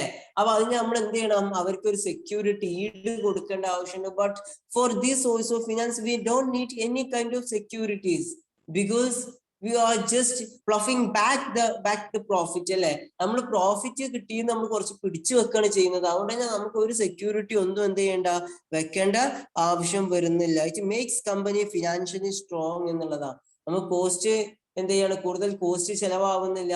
ബിസിനസിന്റെ ഫണ്ട് അൺസർട്ടൻ ആയിട്ട് എന്തെങ്കിലും ബുദ്ധിമുട്ടുകളൊക്കെ വരുമ്പോൾ നമുക്ക് ആവശ്യത്തിനുള്ള ഫണ്ട് നമ്മളെ കയ്യിൽ, അത് ആ ഒരു പ്രോഫിറ്റിന്റെ ഭാഗം നീക്കി വെക്കുന്നത് കൊണ്ട് തന്നെ നമ്മളെ കയ്യിലുണ്ട്. അതുകൊണ്ട് തന്നെ ഫിനാൻഷ്യലി അത് നമ്മളെ കമ്പനീനെ എന്ത് ചെയ്യുന്നുണ്ട്, സൗണ്ട് ആക്കുന്നുണ്ട്, എനിക്ക് സ്ട്രോങ് ആക്കണുണ്ട് എന്നുള്ളത് നമുക്ക് പറയാൻ പറ്റും. പിന്നെ it helps the company to meet unexpected losses. കമ്പനിയെ സംബന്ധിച്ചിടത്തോളം പെട്ടെന്നുണ്ടാവുന്ന പ്രശ്നങ്ങളും നഷ്ടങ്ങളും നികത്താൻ എന്ത് ചെയ്യുന്നുണ്ട്, ഇത് ഈ ഫണ്ട് കമ്പനിനെ സഹായിക്കുന്നുണ്ട് എന്നുള്ളതാണ്.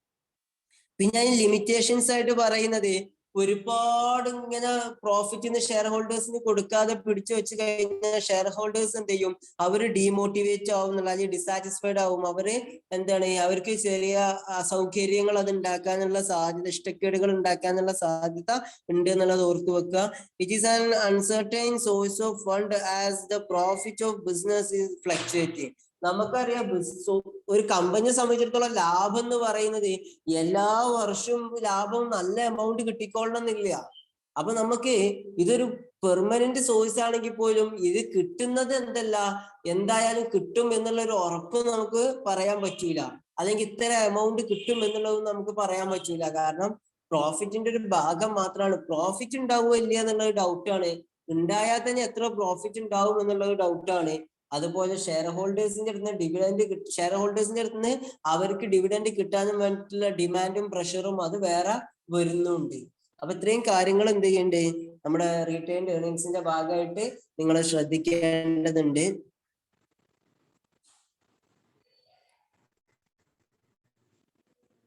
പിന്നെ വരുന്നൊരു കാര്യമാണ് ടാക്സ് ഇവേഷന്. അതായത് ഈ റീറ്റെയിൻഡ് ഏർണിങ്സ് കൂടുതൽ ക്രിയേറ്റ് ചെയ്തുകൊണ്ട് ടാക്സ് വെട്ടിക്കാനുള്ള ഒരു സാധ്യത ബിസിനസ്സിൽ എന്ത് ചെയ്യുന്നുണ്ട്, കാണുന്നുണ്ട്. അപ്പൊ ടാക്സ് ഇവേഷനുള്ള ഒരു സാധ്യതയും കൂടെ എന്ത് ചെയ്യുന്നുണ്ട്, ഈ ഒരു റീറ്റെയിൻഡ് ഏർണിങ്സ് ക്രിയേറ്റ് ചെയ്യപ്പെടുന്നുണ്ട് എന്നുള്ള കാര്യം കൂടെ ഓർത്ത് വെക്കുക. അതിനുശേഷം പിന്നെ നമുക്ക് ഡീൽ ചെയ്യാൻ വരുന്നത് ഷെയറും ഷെയർസിന്റെ ടൈപ്പും അതുപോലെ അതിൽ വരുന്ന അതിന്റെ ഗുണങ്ങളും മെറിറ്റ്സും ആൻഡ് ലിമിറ്റേഷൻസും ആണ് വരുന്നത്. അപ്പൊ എന്താണ് ഷെയർ എന്ന് പറഞ്ഞു കഴിഞ്ഞാല്,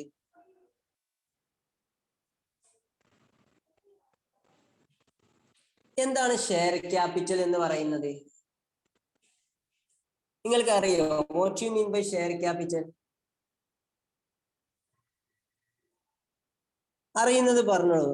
ഷെയർ ക്യാപിറ്റൽ ഇപ്പൊ ഞാൻ നേരത്തെ ഇക്വിറ്റി ഷെയർസ് പറഞ്ഞപ്പോ they are the real owners of that company എന്ന് പറഞ്ഞു. പിന്നെ ഇക്വിറ്റി ഷെയറും പ്രിഫറൻസ് ഷെയറും ആയിട്ട് നമ്മൾ എന്ത് ചെയ്തു, നമ്മളെ കമ്പനിനെ ഡിവൈഡ് ചെയ്തു. അപ്പൊ എന്തായിരിക്കും ഷെയർ ക്യാപിറ്റൽ എന്ന് പറഞ്ഞാല്?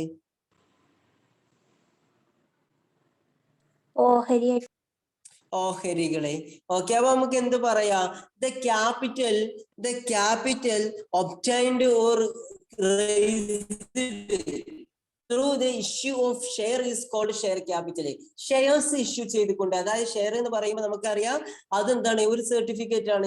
ഇത്രയും എമൗണ്ടിന് ഇത്ര ഷെയർ എന്ത് ചെയ്യുന്നുണ്ട്, ഈ ഒരു ആള്, ഈ പെർട്ടിക്കുലർ വ്യക്തി ഈ കമ്പനിയിൽ ഓൺ ചെയ്യുന്നുണ്ട്. അയാൾക്ക് ഇതിന് ഇത്രക്കുള്ള അവകാശം ഉണ്ട്, കാരണം അയാൾ ഇത്രയും എമൗണ്ട് ഇതിക്ക് കോൺട്രിബ്യൂട്ട് ചെയ്യപ്പെടുന്നുണ്ട് എന്ന് പറയുന്ന ഒരു സെക്യൂരിറ്റി അല്ലെങ്കിൽ എന്താണ്, ഒരു സർട്ടിഫിക്കറ്റിന് നമുക്ക് എന്ത് പറയാൻ പറ്റും?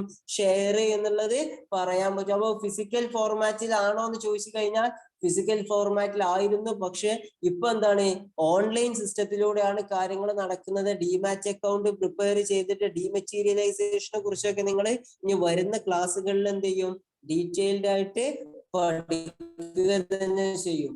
അപ്പോ നമ്മൾ പറയുന്നത് ഇഷ്യൂ ഓഫ് ഷെയർ ക്യാപിറ്റൽ അല്ലെ. അപ്പോ the capital raised by issue of share is called share capital. Share issue ചെയ്തുകൊണ്ട് നമ്മൾ റേസ് ചെയ്തിട്ടുള്ള ക്യാപിറ്റലിനാണ് എന്ത് പറയുന്നത്, ഷെയർ ക്യാപിറ്റൽ എന്ന് പറയുന്നത്. ഷെയർ ക്യാപിറ്റൽ എന്ന് പറയുന്നത് the person holding the share is called share holder. ആ വ്യക്തി ആരാണോ, ഒരു വ്യക്തി അതിന് ആരാണോ ഈ ഷെയർ ഓൺ ചെയ്യുന്നുണ്ട് എന്നുണ്ടെങ്കിൽ, ആ ഷെയർ ഹോൾഡ് ചെയ്യുന്നുണ്ട് എന്നുണ്ടെങ്കിൽ അവനെ വിളിക്കുന്ന പേരാണ് എന്ത് പറയുന്നത്, ഷെയർ ഹോൾഡർ എന്ന് പറയുന്നത്. Person holding that share is called shareholder. അപ്പൊ നമ്മൾ എന്താണ് ഷെയർ ക്യാപിറ്റൽ എന്ന് പറഞ്ഞത്? The share capital is the capital obtained by issue of share. Share issue ചെയ്തുകൊണ്ട് നമ്മൾ കണ്ടെത്തുന്ന പൈസ നമ്മൾ ക്യാപിറ്റൽ നമ്മൾ എന്ത് വിളിക്കും? ഷെയർ ക്യാപിറ്റൽ എന്ന് വിളിക്കും. ആ വ്യക്തി അവന് ഒരു ഷെയർ ഹോൾഡ് ചെയ്യുന്നുണ്ടെങ്കിൽ അയാളെ വിളിക്കുന്ന പേരാണ് എന്ത്, ഷെയർ ഹോൾഡർ എന്ന് പറയുന്നത്. Person holding that share is called shareholder. ഈ ഷെയർ ഹോൾഡേഴ്സിനെ ഇനിയാണ് നിങ്ങൾ ശ്രദ്ധിക്കേണ്ടത്. ഈ ഷെയർ ഹോൾഡേഴ്സിനെ രണ്ടായിട്ട് ക്ലാസിഫൈ ചെയ്തിട്ടുണ്ട്, ഇക്വിറ്റി ഷെയറും പ്രിഫറൻസ് ഷെയറും. ഈ ഷെയർസിന് അല്ലെങ്കിൽ ഷെയർ ഹോൾഡേഴ്സ് രണ്ട് ടൈപ്പിൽ വരുന്നുണ്ട്, ഇക്വിറ്റി ഷെയറും പ്രിഫറൻസ് ഷെയറും. Equity share is the real owner of that business. Equity share ആണ് എന്ത് പറയുന്നത്, റിയൽ ഓണർ എന്ന് അറിയപ്പെടുന്നത്. അപ്പൊ എന്തായിരിക്കും പ്രിഫറൻസ് ഷെയർ? സ്വാഭാവികമായിട്ടും പ്രിഫറൻസ് എന്നുള്ളൊരു വേർഡിന് അർത്ഥം ഓനക്കൊരു പ്രത്യേക മുൻഗണന കൊടുക്കുന്നുണ്ട് അല്ലെ, അതാണല്ലോ പ്രിഫറൻസ് പറയുന്നത്. പ്രിഫറൻസ് ഓനക്ക് എന്തോ ഒരു മുൻഗണന കൊടുക്കുന്നുണ്ട്. അപ്പൊ എന്തായിരിക്കും preference shares? These shareholders have some preferences. ഈ ഷെയർ ഹോൾഡറെ സംബന്ധിച്ചിടത്തോളം ഓനക്ക് എന്ത് വരുന്നുണ്ട്, കുറച്ച് പ്രിഫറൻസ് വരുന്നുണ്ട് എന്നുള്ളതാണ്. അപ്പോ ഏതൊക്കെ കാര്യങ്ങളിലായിരിക്കും ഈ ഷെയർ ഹോൾഡർക്ക് പ്രിഫറൻസ് വരുന്നുണ്ടാവുക? ആയിരിക്കും പറയാൻ പറ്റുമോ? എന്താണ് പ്രിഫറൻസ് ഷെയർസ് അല്ലെങ്കിൽ ഈ പ്രിഫറൻസ് ഷെയർ ഹോൾഡർക്കുള്ള ഈ പ്രിഫറൻസ് എന്ന് പറയുന്നത് ഏതൊക്കെ കേസുകളിലാണ് എന്നുള്ളത് പറയാൻ പറ്റുമോ?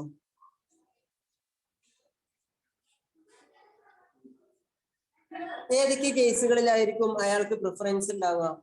ഇക്വിറ്റി ഷെയറിനെ അപേക്ഷിച്ച് ഇയാൾക്ക് ചില കേസുകളിൽ ഒരു പ്രിഫറൻസ് ഉണ്ട്, അതുകൊണ്ട് തന്നെയാണ് അതിനെ പ്രിഫറൻസ് ഷെയർ എന്ന് വിളിക്കുന്നത്. ഏതൊക്കെ നിങ്ങൾക്ക് അറിയോ? ക്യാപിറ്റൽ തിരികെ കിട്ടുന്ന ടൈമിൽ ലാസ്റ്റില് ക്യാപിറ്റൽ റീപേയ്മെന്റ്. ഓക്കെ, ക്യാപിറ്റൽ തിരികെ കിട്ടുന്ന സമയത്ത് പിന്നെ വരുന്നത് ഇഷ്യൂ ഓഫ് പ്രോഫിറ്റ്. രണ്ട് കേസുകൾ ഞങ്ങൾ ശ്രദ്ധിക്കണേ. ഷെയർ ക്യാപിറ്റൽ എന്ന് പറഞ്ഞു കഴിഞ്ഞാൽ എന്താണ്? നമ്മള് ഷെയർ ഇഷ്യൂ ചെയ്തുകൊണ്ട് റേസ് ചെയ്യുന്ന capital. That means the finance obtained through issue of shares is called share capital. The person holding that share is called shareholder. This type that shares can be classified into equity share and preference share. Equity share ആയിട്ടും preference share ആയിട്ടും ഷെയറിനെ classify ചെയ്യുന്നുണ്ട്. അപ്പോൾ in that preference shareholder having some preferences എന്നുള്ളത് നമ്മൾ പറഞ്ഞു. അപ്പൊ ഈ preference share ഹോൾഡറെ സംബന്ധിച്ചിടത്തോളം അയാൾക്ക് ഇക്വിറ്റി ഷെയറിനെ അപേക്ഷിച്ച് കുറച്ച് പ്രിഫറൻസ് ഉണ്ട് എന്നുള്ളതാണ് പറയുന്നത്. അത് ഏതൊക്കെ കേസിലാണ്? ഒന്നാമത്തെ കേസ്, അയാൾക്ക് ഇഷ്യൂ ഓഫ് ഷെയർസിന്റെ case, issue of profit issue ചെയ്യുന്ന സമയത്ത് ഇക്വിറ്റി ഷെയറിനേക്കാളും പ്രിഫറൻസ് ഷെയറിന് എന്തുണ്ട്? പ്രിഫറൻസ് ഉണ്ട്. അതിന്റെ അർത്ഥം എന്താണ്? ആദ്യം ആർക്ക് കൊടുക്കും? പ്രിഫറൻസ് ഷെയർ ഹോൾഡർക്ക് കൊടുക്കും. എന്നിട്ട് അവിടെ പ്രോഫിറ്റ് ബാക്കി ഉണ്ട് എന്നുണ്ടെങ്കിൽ ആർക്ക് കൊടുക്കുള്ളൂ? ഇക്വിറ്റി ഷെയർ ഹോൾഡർക്ക് കൊടുക്കുള്ളൂ. രണ്ടാമത്തെ പ്രിഫറൻസ് എന്ന് വരുന്നത് on the time of repayment of capital ആണ്. ക്യാപിറ്റൽ തിരിച്ചടക്കപ്പെടുന്ന സമയത്ത് ഒന്നെങ്കിൽ ബിസിനസ് ക്ലോസ് ചെയ്യാണ്, അല്ലെങ്കിൽ ബിസിനസ് പൂട്ടിപ്പോവാണ്. ഈ സാഹചര്യങ്ങളിൽ നമ്മൾ നിക്ഷേപിച്ച തുക നമ്മൾ ആ ഷെയർ ആയിട്ട് കൊടുത്ത പൈസ നമുക്ക് തിരിച്ചു കിട്ടേണ്ടത് നമ്മുടെ അവകാശമാണ്. ആ തിരിച്ചു കിട്ടേണ്ട സമയത്ത് ആ അസറ്റുകളൊക്കെ കണ്ടുകെട്ടി അതിൽ നിന്ന് റിയലൈസ് ചെയ്ത് എല്ലാ വാല്യൂം റിയലൈസ് ചെയ്യും. എന്തൊക്കെയാ ആ ബിസിനസ്സിന് കിട്ടാണ്ടോ അതൊക്കെ ഒപ്പിക്കും. അതേപോലെ അസറ്റുകൾ എന്തൊക്കെയുണ്ടോ അതൊക്കെ വിൽക്കും. അങ്ങനെ വിറ്റ് എല്ലാ എമൗണ്ടും ശേഖരിച്ചതിന് ശേഷം ആദ്യം പുറത്തുനിന്നുള്ള ആൾക്കാരെ കടം വാങ്ങിയ പൈസ തിരിച്ചു കൊടുക്കും. പുറത്തുനിന്നുള്ള ആൾക്കാരെ കടം വാങ്ങിയ പൈസ തിരിച്ചു കൊടുത്താൽ പിന്നെ വരുന്നത് ഇന്റേണൽ ഫണ്ടുകളാണ്. ബിസിനസിന്റെ ഉള്ളിൽ തന്നെയുള്ള ഫണ്ടാണ്. അതിൽ എന്തൊക്കെ ഉണ്ടാവും? അതിൽ ഇക്വിറ്റി ഷെയർ ഉണ്ടാവും, റീറ്റെയിൻഡ് ഏർണിങ്സ് ഉണ്ടാവും, പ്രിഫറൻസ് ഷെയർ ഉണ്ടാകും. അതില് പേയ്മെന്റ് ആദ്യം തിരിച്ചു കൊടുക്കുക ആർക്കാണ്? Preference share ഹോൾഡേഴ്സിനാണ്. ഇക്വിറ്റി ഷെയറും ഉണ്ടാവും, പ്രിഫറൻസ് ഷെയറും ഉണ്ടാവും. പക്ഷെ ആർക്കാണ് ആദ്യം തിരിച്ചു കൊടുക്കുക? പ്രിഫറൻസ് ഷെയർ ഹോൾഡർക്കാണ്. അവന് കൊടുത്തതിനു ശേഷം ബാക്കി എന്തെങ്കിലും ഉണ്ടെങ്കിൽ മാത്രമേ ആർക്ക് കൊടുക്കുള്ളൂ? ഇക്വിറ്റി ഷെയർ ഹോൾഡർക്ക് കൊടുക്കുള്ളൂ എന്നുള്ളത് ഓർത്ത് വെക്കുക. That means preference share capital are those shareholders. Preference shares are those shares which have a preferences on the time of payment of profit and repayment of capital. Payment of പ്രോഫിറ്റിന്റെ സമയത്തും profit കൊടുക്കുന്ന സമയത്തും അതുപോലെ capital repayment ചെയ്യുന്ന സമയത്തും capital തിരിച്ചു കൊടുക്കുന്ന സമയത്തും ഒരു മുൻഗണന ഉള്ള ആളുകളെയാണ് എന്ത് പറയുന്നത്? പ്രിഫറൻസ് ഷെയർസ് എന്ന് പറയുന്നത്. അതാണ് ഇക്വിറ്റി ഷെയറും പ്രിഫറൻസ് ഷെയറും തമ്മിലുള്ള വ്യത്യാസം. ഇക്വിറ്റി ഷെയറിന് റിസ്ക് കൂടുതലാണ്, കാരണം അവർക്ക് ഒരു പ്രിഫറൻസും ഇല്ല. പ്രിഫറൻസ് ഷെയറിന് റിസ്ക് ഒക്കെ ഉണ്ട്, പക്ഷെ ഇക്വിറ്റി ഷെയർ ഹോൾഡർ അത്ര റിസ്ക് വരുന്നില്ല എന്നുള്ള കാര്യം ഓർത്തു വെക്കുക.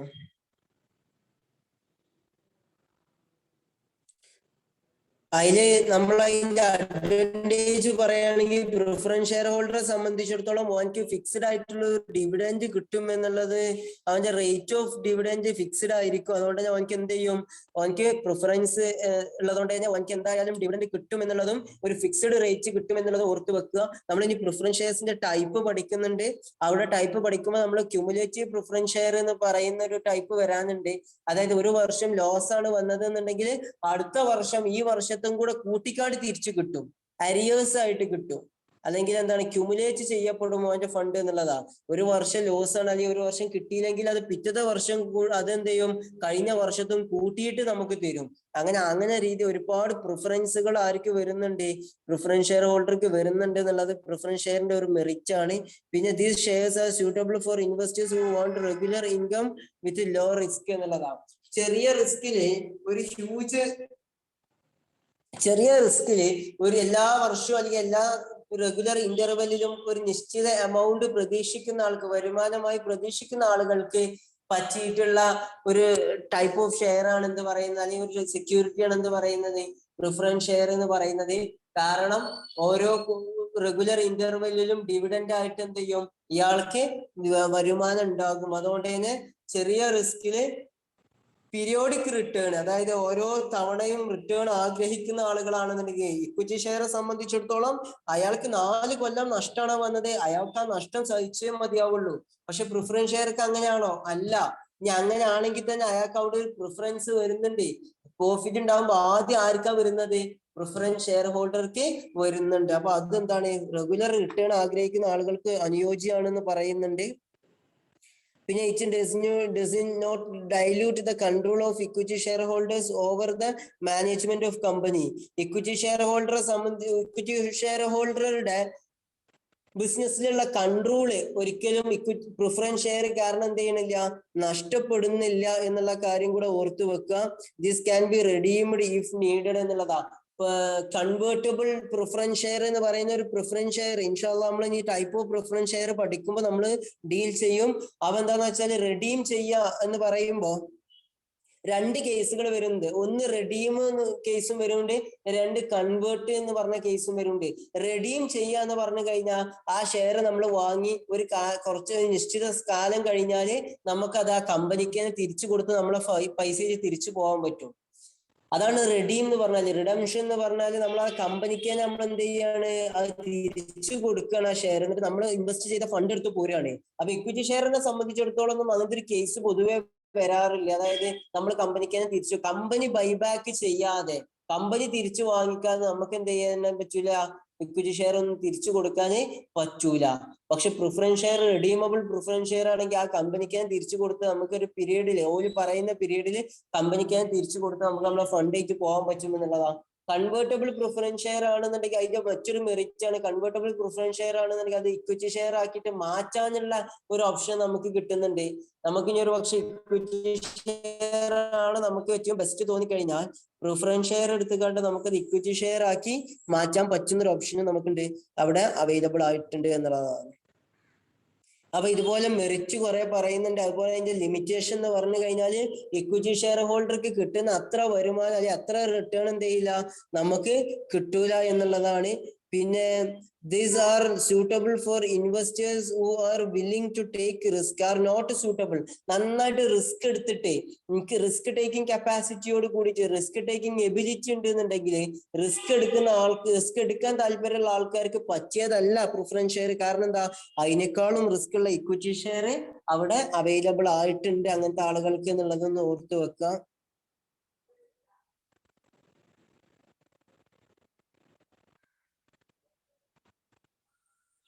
The rate of dividend on preference share is higher than the rate of interest on debentures. പിന്നെ വരുന്നൊരു point, the dividend paid is not deductible from the profit as expense എന്നുള്ളതാണ്. നമ്മൾ ഒരിക്കലും പ്രിഫറൻസ് ഡിവിഡൻഡ് കൊടുക്കുന്നത് എക്സ്പെൻസ് ആയിട്ട് നിങ്ങൾ profit and loss അക്കൗണ്ടിൽ കുറച്ച് കാണിക്കുന്നില്ല. അത് ഇതിന്റെ ഒരു ലിമിറ്റേഷൻ ആയിട്ട് ഇവിടെ പോയിന്റ് ഔട്ട് ചെയ്യപ്പെട്ടു എന്നുള്ളത് മാത്രമാണ്. കാരണം പ്രോഫിറ്റിന്റെ പാർട്ട് ആയതുകൊണ്ട് തന്നെ അത് എക്സ്പെൻസ് ആയിട്ട് എന്ത് ചെയ്യാൻ പറ്റൂല, ട്രീറ്റ് ചെയ്യപ്പെടാൻ പറ്റൂല എന്നുള്ളതാണ്. അപ്പൊ എന്താണ് ഷെയർ, ആ ഷെയറിനെ നമ്മൾ രണ്ടായിട്ട് തരംതിരിച്ചു, പ്രിഫറൻസ് ഷെയറും ഇക്വിറ്റി ഷെയറും. എന്താണ് ഇക്വിറ്റി ഷെയർ, എന്താണ് പ്രിഫറൻസ് ഷെയർ? ഈ പ്രിഫറൻസ് ഷെയർ ഹോൾഡറെ സംബന്ധിച്ചിടത്തോളം ഇക്വിറ്റി ഷെയറിനേക്കാളും കൂടുതൽ എന്ത് പ്രിഫറൻസ് ആണ് അയാൾക്ക് ഉള്ളത്, അതിന്റെ മെറിറ്റ് എന്തൊക്കെയാണ്, അതിന്റെ ലിമിറ്റേഷൻസ് എന്തൊക്കെയാണ്, ജസ്റ്റ് ഒന്ന് നോക്കി വെക്കുക. എന്തെങ്കിലും കൺഫ്യൂഷൻ ഉണ്ടെങ്കിൽ ചോദിക്കുക കേട്ടോ.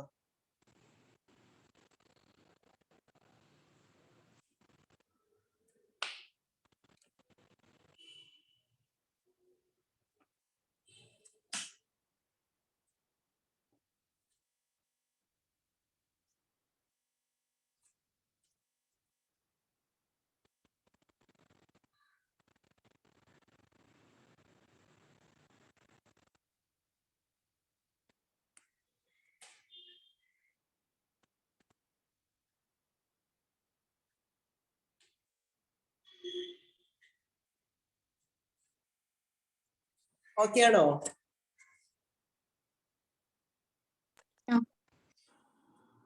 ഓക്കെ, എന്താണ് അവസ്ഥ, ഉറങ്ങണുണ്ടോ? ഇല്ല. ഇല്ല. നിങ്ങൾക്ക് ബുദ്ധിമുട്ടില്ല എന്നുണ്ടെങ്കിൽ നിങ്ങൾക്ക് നിങ്ങളെ ക്യാമറ ഒന്ന് ഓൺ ചെയ്ത് വെക്കാട്ടോ. നമ്മള് പരസ്പരം കുറെ ആയിട്ട് കാണാത്ത ആളുകളാണ്.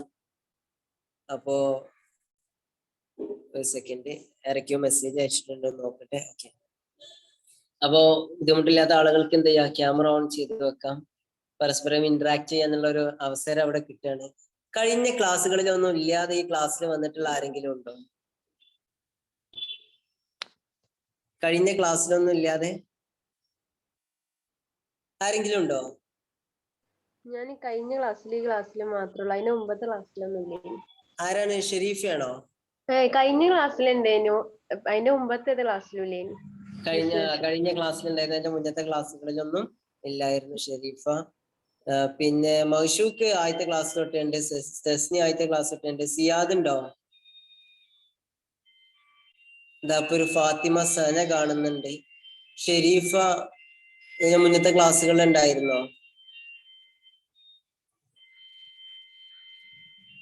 ഉണ്ടായിരുന്നോ? രണ്ടാമത്തെ ക്ലാസ് ആണ്. ഓക്കെ, രണ്ടാമത്തെ ക്ലാസ് ആണ്. Okay okay. കാരണം ഞാൻ പേരുകൾ ഇങ്ങനെ നോട്ട് ചെയ്യപ്പെടാറുണ്ട്, അതുകൊണ്ടാണ് ഞാൻ ചോദിച്ചത് കേട്ടോ. പിന്നെ മാത്രമല്ല, ഒരുപാട് സമയം ക്ലാസ് എടുക്കുമ്പോൾ അതിന്റെ ഇടയിൽ ഒരു ടോക്ക് വന്നാൽ മാത്രമേ നമുക്ക് എന്ത് ചെയ്യുള്ളൂ, ആ ഒരു മുഷിയല് മാറുള്ളൂ. ഈ ചാപ്റ്റർ ആണെങ്കിൽ ഒരു ഇത്തിരി ലെങ്തി ആയിട്ട് വരുന്നുണ്ട്, പക്ഷെ ഇമ്പോർട്ടന്റ് പാർട്ടാണ്. അപ്പോ ഞാൻ ക്ലാസ്സിലേക്ക് തന്നെ തിരിച്ചു പോകുന്നതിന് മുന്നേ ഇതുവരെ പറഞ്ഞതൊന്ന് ഷോർട്ട് ആക്കിയിട്ട് പറയാണ്. നമ്മൾ ബിസിനസ് എന്താന്ന് പറഞ്ഞിട്ടുണ്ടായിരുന്നു. എന്താണ്? Production or procurement and sale of goods and services on a continuous basis for monetary benefits എന്നുള്ളത് നമ്മൾ പറഞ്ഞു. And the finance is the life blood of any business.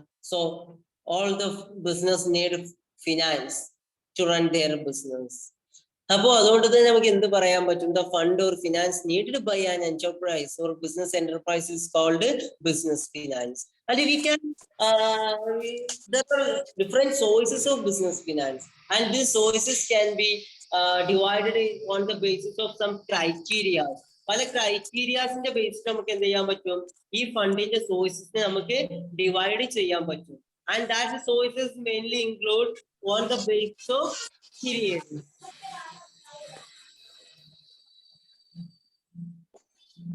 എന്റെ വോയിസ് ഓഡിബിൾ അല്ലേ? ബുദ്ധിമുട്ടുണ്ടോ?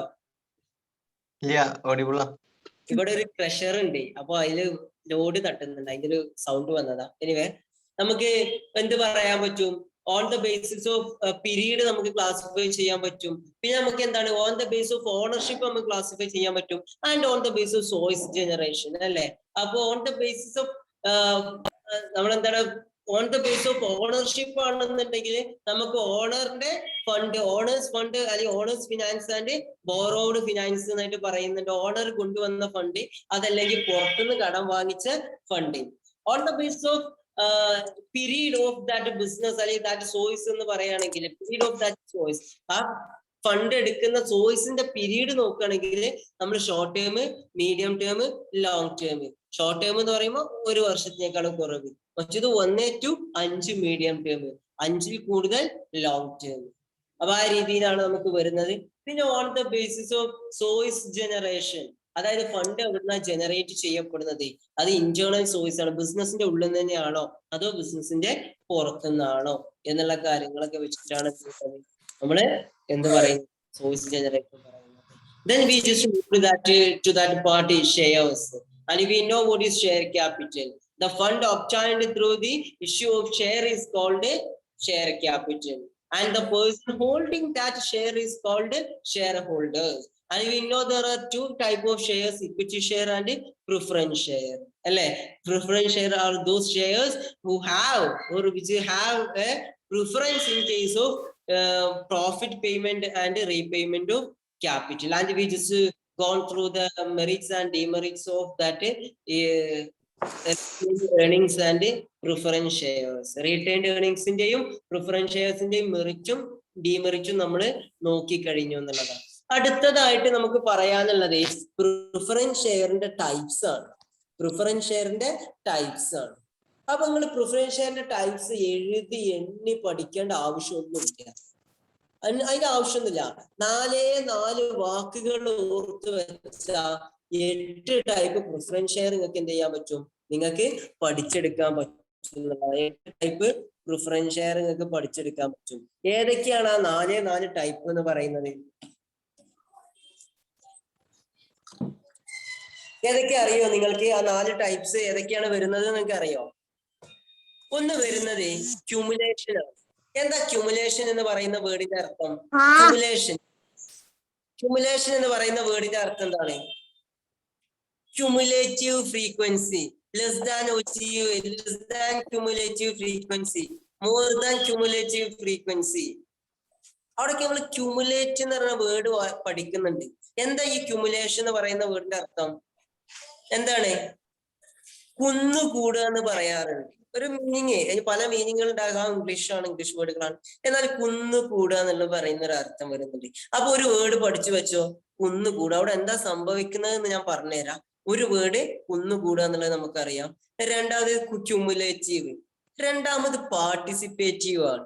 പാർട്ടിസിപ്പേറ്റീവ്, അതായത് പാർട്ടിസിപ്പേറ്റീവിന്റെ അർത്ഥം ഇപ്പൊ ഞാൻ നിങ്ങൾക്ക് പറഞ്ഞു തരേണ്ട ആവശ്യമില്ലല്ലോ, നമ്മൾ എവിടെയോ ഒന്ന് പങ്കെടുക്കുന്നുണ്ട്. മൂന്നാമത്തെ ഒരു വേർഡ് വരുന്നത് റെഡീമബിൾ ആണ്. റെഡീം എന്ന് പറഞ്ഞാൽ നമ്മൾ നേരത്തെ പ്രിഫറൻസ് ഷെയറിന്റെ അഡ്വാൻറ്റേജസ് പഠിച്ചപ്പോ റെഡീമബിൾ, തിരിച്ചു കൊടുക്കുക, നമ്മൾ അത് ഡീൽ ചെയ്തു. പിന്നെ നമുക്ക് വരുന്നത് കൺവേർട്ടിബിൾ ആണ്. കൺവേർട്ട് ചെയ്യാന്ന് പറഞ്ഞാൽ എന്താണ്? നമ്മൾ കഴിഞ്ഞാൽ ഒന്നിന്ന് മറ്റൊന്നേക്ക് മാറ്റിയെടുക്കുക. അപ്പൊ ഈ 4 വേർഡ് പഠിച്ചാൽ നിങ്ങൾക്ക് 8 ടൈപ്പ് പ്രിഫറൻസ് ഷെയർ പഠിച്ചു വെക്കാൻ പറ്റും. ഏതൊക്കെയാണ്? ആദ്യം പറഞ്ഞു ക്യുമുലേറ്റീവ് ആണ്, 2 പറഞ്ഞു പാർട്ടിസിപ്പേറ്റീവ് ആണ്, 3 പറഞ്ഞത് എന്താണ്? റെഡീമബിൾ ആണ്, 4 പറഞ്ഞത് കൺവേർട്ടിബിൾ ആണ്. ഇനി ഇത് ഓരോന്നും പ്രിഫറൻസ് ഷെയറിലേക്ക് എങ്ങനെയാണ് വരുന്നത് എന്നുള്ളത് നമുക്ക് നോക്കാം. ഫസ്റ്റ് വരുന്നത് ക്യുമുലേറ്റീവിന്റെ അങ്ങോട്ട് പറഞ്ഞു കുന്നുകൂടുക എന്ന് പറയുന്ന കേസ് ആണെന്ന് പറഞ്ഞു. അപ്പൊ ടൈപ്പ് ഓഫ് പ്രിഫറൻസ് ഷെയർ 8 എണ്ണം ഉണ്ട്. അതിൽ ആദ്യത്തെ 2 എണ്ണം വരുന്നത് ഈ വാക്ക് വെച്ചിട്ടാണ്, ക്യുമുലേറ്റീവ് പ്രിഫറൻസ് ഷെയറും നോൺ ക്യുമുലേറ്റീവ് പ്രിഫറൻസ് ഷെയറും. അപ്പൊ എന്താണ് ക്യുമുലേറ്റീവ് പ്രിഫറൻസ് ഷെയറിൽ സംഭവിക്കുന്നത്? ക്യുമുലേറ്റീവ് തന്നെ നമുക്കറിയാം കുന്നുകൂടും എന്നുള്ളതാണ്. അതുകൊണ്ട് തന്നെ ആലോചിക്കുക, അതിന്റെ അർത്ഥം വരുമ്പോ ഒരു വർഷം പ്രോഫിറ്റ് കിട്ടിയില്ല, ഒരു വർഷം ഫിനാൻഷ്യൽ ക്രൈസിസ് വന്നതാവാം, ലോസ് വന്നതാവാം, whatever it may be, എന്താവട്ടെ, ഒരു വർഷം അവർക്ക് വരുമാനം കിട്ടിയില്ല, പ്രോഫിറ്റ് ഡിവിഡൻഡ് കിട്ടിയില്ല, പ്രിഫറൻസ് ഡിവിഡൻഡ് കിട്ടിയില്ല. എന്നാ ടെൻഷൻ ആവേണ്ട ആവശ്യമില്ല. കാരണം എന്താ? അടുത്ത വർഷത്തിലേക്ക് അത് കുന്നുകൂടും. അരിയേഴ്സ് അല്ലെങ്കിൽ അക്യുമുലേറ്റ് എന്നൊക്കെ നമുക്ക് പറയാൻ പറ്റും. They will get that accumulated dividend ഒരു അരിയർ ഡിവിഡൻഡ് എന്നുള്ളതാണ്. അവർക്ക് ആ വരുമാനം എന്ത് ചെയ്യും? അവർക്ക് ആ വർഷത്തെ പ്രോഫിറ്റ് നെക്സ്റ്റ് വർഷത്തിലേക്ക് എന്ത് ചെയ്യും? അത് അവിടെ കുന്നുകൂടപ്പെടും. അതാണ് cumulative preference shares. In some years, if they didn't get that preference dividend, then they will get it as arrears in the next year എന്നുള്ളതാണ്. ഒരു വർഷത്തിൽ അവർക്ക് അത് കിട്ടിയില്ലേ, അത് നെക്സ്റ്റ് ഇയറിലേക്ക് അവർക്ക് എന്ത് ചെയ്യും? അത് കുന്നുകൂടപ്പെടും, അല്ലെങ്കിൽ അവർക്ക് അത് അരിയർ ആയിട്ട് കിട്ടും. അപ്പൊ നോൺ ക്യുമുലേറ്റീവ് എന്തേക്കാരം? നോൺ ക്യുമുലേറ്റീവ് എന്ന് പറഞ്ഞാൽ അങ്ങനെ കിട്ടൂല. They won't get any arrear dividend എന്നുള്ളതാ. അവർക്ക് എന്ത് ചെയ്യൂല? ഡിവിഡൻഡ് കുന്നുകൂടിയിട്ട്, അതായത് അരിയേഴ്സ് ആയിട്ട് അവർക്ക് കിട്ടൂല. സാധാരണ ഫിക്സ്ഡ് റേറ്റ് കിട്ടുകയാണെങ്കിൽ അത് കിട്ടും. അതല്ല അവിടെ ലോസ് ആണോ, ആ വർഷം കിട്ടിയില്ലേ, പിന്നെ അവർക്ക് അത് കിട്ടൂല. പക്ഷെ ക്യുമുലേറ്റീവ് ആണെങ്കിൽ കിട്ടും. അപ്പൊ ക്യുമുലേറ്റീവ് പ്രിഫറൻസ് ഷെയറും non cumulative preference share clear ആണോ? ഓക്കെ. രണ്ടാമത് നമ്മൾ ഏതാ വീടാ പറഞ്ഞതിന്റെ? പാർട്ടിസിപ്പേറ്റീവ് അല്ലായിരുന്നോ? അപ്പൊ പാർട്ടിസിപ്പേറ്റീവ് ഒരു എവിടെയോ പാർട്ടിസിപ്പേറ്റ് ചെയ്യുന്നുണ്ട്. അപ്പൊ എവിടേക്കാരം? നമുക്കറിയാം പ്രിഫറൻസ് ഷെയറിന്റെ പേരിന് എങ്ങനെയൊക്കെയാണെന്ന് അറിയോ? 8% preference share, 7% preference share, 12% preference share. Preference ഷെയറിന്റെ പേരെന്നെ അങ്ങനെയൊക്കെയാരം. അതിന്റെ അർത്ഥം എന്താ? 8% പ്രിഫറൻസ് ഷെയർ ആണെങ്കിൽ ഒറ്റ എമൗണ്ടിന്റെ 8% ഓനക്ക് പ്രിഫറൻസ് ഡിവിഡൻഡ് കിട്ടും, ഫിക്സ്ഡ് റേറ്റ് ആണ്. അതല്ലെങ്കിൽ 12% പ്രിഫറൻസ് ഷെയർ എന്ന് പറഞ്ഞാലോ, ഓനിട്ട എമൗണ്ടിന്റെ 12% ഓനക്ക് ഒരു വർഷം ഡിവിഡൻഡ് ആയിട്ട് കിട്ടും, അത് ഫിക്സ്ഡ് ആണ്. പക്ഷേ അതാണ് ഫിക്സ്ഡ് റേറ്റ് കിട്ടും, ഫിക്സ്ഡ് ഡിവിഡൻഡ് കിട്ടും എന്ന് പറഞ്ഞത് അതിന്റെ മെറിറ്റ് ആയിട്ട്. പക്ഷെ പാർട്ടിസിപ്പേറ്റീവിന്റെ പ്രത്യേകത എന്താണെന്നറിയോ? ഓന് പിന്നെയും പാർട്ടിസിപ്പേറ്റ് ചെയ്യും പ്രോഫിറ്റില്. എവിടെ? വെൻ ദർ ഈസ് എന്താ പറയാ excess profit in a particular year എന്നുള്ളത് പറയാൻ പറ്റും. അല്ലെങ്കിൽ നമ്മൾ പ്രതീക്ഷിക്കാത്ത രീതിയിൽ വരുമാനം, ലാഭം കിട്ടുന്ന ഒരു വർഷം ഉണ്ട് എന്ന് കൂട്ടുക. അങ്ങനെയാണെങ്കിൽ ആ എക്സസ് പ്രോഫിറ്റുമല്ലേ ഓനക്ക് ഓൾറെഡി ഫിക്സ്ഡ് കിട്ടിയിട്ടുണ്ടാവും. എന്നിരുന്നാലും ആ എക്സസ് പ്രോഫിറ്റ്, അധികം കിട്ടിയ പ്രോഫിറ്റിന്റെ ഒരു ചെറിയ ശതമാനവും കൂടെ ഓനക്ക് കിട്ടും. So he will participate in excess profit. Participative preference share are those preference share he will participate in excess profit too. That means he not only get the fixed rate, but also he will participate in this excess profit. ഓൻക്ക് fixed ആയിട്ടുള്ളത് മാത്രമല്ല കിട്ടുക, excess profit ഉണ്ടാകുന്ന വർഷം ആ excess പ്രോഫിറ്റിന്റെ ഒരു ഭാഗം കൂടെ ആർക്കുള്ളതാണ്? അവന് ഉള്ളതാണെന്ന് ഓർത്ത് വെക്കുക. എന്തായിരിക്കും നോൺ പാർട്ടിസിപ്പേറ്റീവ് പ്രിഫറൻസ് ഷെയർ? ഓൻ എന്ത് ചെയ്യില്ല, ഓന ഫിക്സ്ഡ് ഉള്ളത് കിട്ടും. എന്ത് കിട്ടൂല? He will not participate in excess preference share. Explain ചെയ്യാൻ ഉണ്ടാകുമോ എക്സാമിന് എന്ന് ഒരാൾ ഡൗട്ട് ചോദിക്കുന്നുണ്ട്. എക്സാമിന് എക്സ്പ്ലെയിൻ ചെയ്യാൻ ഉണ്ടാവുമോ എന്ന് ചോദിച്ചു കഴിഞ്ഞാൽ നമുക്ക് ഉറപ്പ് പറയാൻ പറ്റൂല. മേ ബി ഉണ്ടാവാം, ഉണ്ടാവാതിരിക്കാം. പക്ഷെ എക്സ്പ്ലെയിൻ ചെയ്യേണ്ടി വന്നാലും നിങ്ങൾ ഒരു 2 വരിയിലൊക്കെ എഴുതാനുള്ള വിഷയമേ ഉള്ളൂ. ഇപ്പൊ നമ്മൾ പറയാണ് what is participative preference share? Participative preference shareholder not only participate in participative preference share are those preference share he will participate in excess profit. What excess profit on participate cheyum? That means he will get the fixed dividend. Also he will enjoy a portion of excess profit. ഓനക്ക് fixed dividend കിട്ടും, അതിന്റെ കൂടെ എന്ത് ചെയ്യും? ഓന ആ ഒരു excess പ്രോഫിറ്റിൽ enjoy ചെയ്യും. അത്ര എഴുതേണ്ട വിഷയം വരുന്നുള്ളൂ. നിങ്ങൾ മലയാളത്തിൽ എഴുതാം, ഇംഗ്ലീഷിലാണെങ്കിൽ ഇംഗ്ലീഷിൽ എഴുതാം. അതുകൊണ്ടാണ് രണ്ടും എന്ത് ചെയ്യുന്നത്, പറയുന്നത് എന്നുള്ളതാണ്. അപ്പൊ പാർട്ടിസിപ്പേറ്റീവ് വരുന്നത് പാർട്ടിസിപ്പേറ്റ് എവിടെ? ഇൻ എക്സസ് പ്രോഫിറ്റ് എന്നുള്ളതാണ്. മൂന്നാമത് ഞാൻ പറഞ്ഞത് റെഡീമബിൾ ആണ്. റെഡീം ചെയ്യാന്ന് പറഞ്ഞാൽ നമ്മൾ പറഞ്ഞു തിരിച്ചു കൊടുക്കുക എന്നുള്ളതാ. തിരിച്ചു കൊടുക്കുക എന്ന് പറഞ്ഞാൽ when the company offer A time, company നമുക്കൊരു സമയം ഓഫർ ചെയ്യുമ്പോൾ ആ സമയത്ത് നമുക്ക് നമ്മളെ ഷെയർ എന്ത് ചെയ്യാൻ പറ്റും? നമുക്ക് ആ പ്രിഫറൻസ് ഷെയർ എടുത്തുകൊണ്ട് നമുക്ക് ആർക്ക് കൊടുക്കാൻ പറ്റും? കമ്പനിക്ക് തന്നെ തിരിച്ചു കൊടുക്കാൻ പറ്റും. That means we can redeem that share when the company offer a time. Company offer ചെയ്യുന്ന സമയത്ത് നമുക്ക് എന്ത് ചെയ്യാൻ പറ്റും? അത് നമുക്ക് തിരിച്ചു കൊടുക്കാൻ പറ്റും. That means after a stipulated time, അല്ലെങ്കിൽ within a stipulated time, company പറയുന്ന ഒരു സമയപരിധിക്കുള്ളിൽ നമുക്ക് എന്ത് ചെയ്യാൻ പറ്റും? തിരിച്ചു കൊടുക്കാൻ പറ്റും. Non participative preference share doesn't enjoy this redemption option. അല്ലെ, നമുക്ക് ഈ റിഡീം ചെയ്യാനുള്ള ഓപ്ഷൻ എൻജോയ് ചെയ്യാതെ, അതില്ലാത്ത ഷെയർസ് ആണ് എന്ത്? Non redeemable preference share. Non redeemable preference ഷെയറിനെ സംബന്ധിച്ചിടത്തോളം അത് റെഡീം ചെയ്യാൻ പറ്റൂല. പിന്നെ വരുന്ന നമ്മളുടെ ഒരു ടേം ആയിരുന്നു എന്ത്? Convertible preference share. That means convert, ഒന്നിന്ന് മറ്റൊന്നിലേക്ക് നമുക്ക് എന്ത് ചെയ്യാൻ പറ്റും? മാറ്റാൻ പറ്റും. അപ്പൊ ഈ കൺവേർട്ടബിൾ പ്രിഫറൻസ് ഷെയർ പറയുന്നത് എന്തേ? കാരണം നമുക്ക് ഏതോ ഒന്നിന്ന് മറ്റൊന്നിലേക്ക് മാറ്റാൻ പറ്റും. അതായത് നമ്മളിപ്പോൾ ഉള്ളത് പ്രിഫറൻസ് ഷെയറിലാണ്, അത് ഇക്വിറ്റി ഷെയറിലേക്ക് നമുക്ക് എന്ത് ചെയ്യാൻ പറ്റും? കൺവേർട്ട് ചെയ്യാൻ പറ്റും എന്നുള്ളതാണ്. That means we can convert. Convertible preference share are those preference shares which can be converted to equity shareholder, equity shares. നമുക്ക് ഇക്വിറ്റി ഷെയർസിലേക്ക് കൺവേർട്ട് ചെയ്യപ്പെടാൻ പറ്റുന്ന ഷെയർസ് ആണ് എന്ത് പറയുന്നത്? convertible preference shares. Non-convertible, we cannot convert into equity share. അല്ലെങ്കിൽ we cannot convert it as equity share. Equity share ആയിട്ട് നമുക്ക് എന്ത് ചെയ്യാൻ പറ്റൂല? കൺവേർട്ട് ചെയ്യപ്പെടാൻ പറ്റൂല എന്നുള്ളതാണ്. അപ്പൊ ഏതൊക്കെയായിരുന്നു ടൈപ്പ് ഓഫ് പ്രിഫറൻസ് ഷെയർസ്? ഏതൊക്കെയായിരുന്നു ടൈപ്പ് ഓഫ് പ്രിഫറൻസ് ഷെയർസ്? ഏതൊക്കെ 4 വേർഡുകൾ നമ്മൾ പറഞ്ഞത്? Cumulative, participative, redeemable, convertible. അപ്പൊ ക്യൂമുലേറ്റീവ് വെച്ച് cumulative preference share, non cumulative preference share, participative, non participative preference share, non participative. Redeemable വെച്ച് redeemable preference share, non redeemable preference share. പിന്നെ ഏതായിരുന്നു നമ്മുടെ കൺവേർട്ടിബിൾ, റെഡീമബിൾ, പാർട്ടിസിപ്പേറ്റീവ്, അതുപോലെ നമ്മുടെ ക്യൂമുലേറ്റീവ്. അങ്ങനെ convertible preference share, non convertible preference share. എന്തായിരുന്നു cumulative preference share? ഒരു വട്ടം എന്തായിരുന്നു ക്യൂമുലേറ്റീവ്? അതെ, ഒരു വർഷം അവർക്ക് പ്രോഫിറ്റ് കിട്ടിയില്ല എന്നുണ്ടെങ്കിൽ അവർക്ക് അത് പിന്നത്തെ വർഷം നമുക്ക് അരിയർ ആയിട്ട് കിട്ടും, അല്ലെ? ഒരു വർഷം നമുക്ക് ഡിവിഡൻഡ് കിട്ടിയില്ല എന്നുണ്ടെങ്കിൽ ആ ഡിവിഡൻഡ് നെക്സ്റ്റ് ഇയറിൽ നമുക്ക് ഒരുമിച്ച് കിട്ടും എന്നുള്ളതാണ് എന്ത് വരുന്നത്? Cumulative preference share.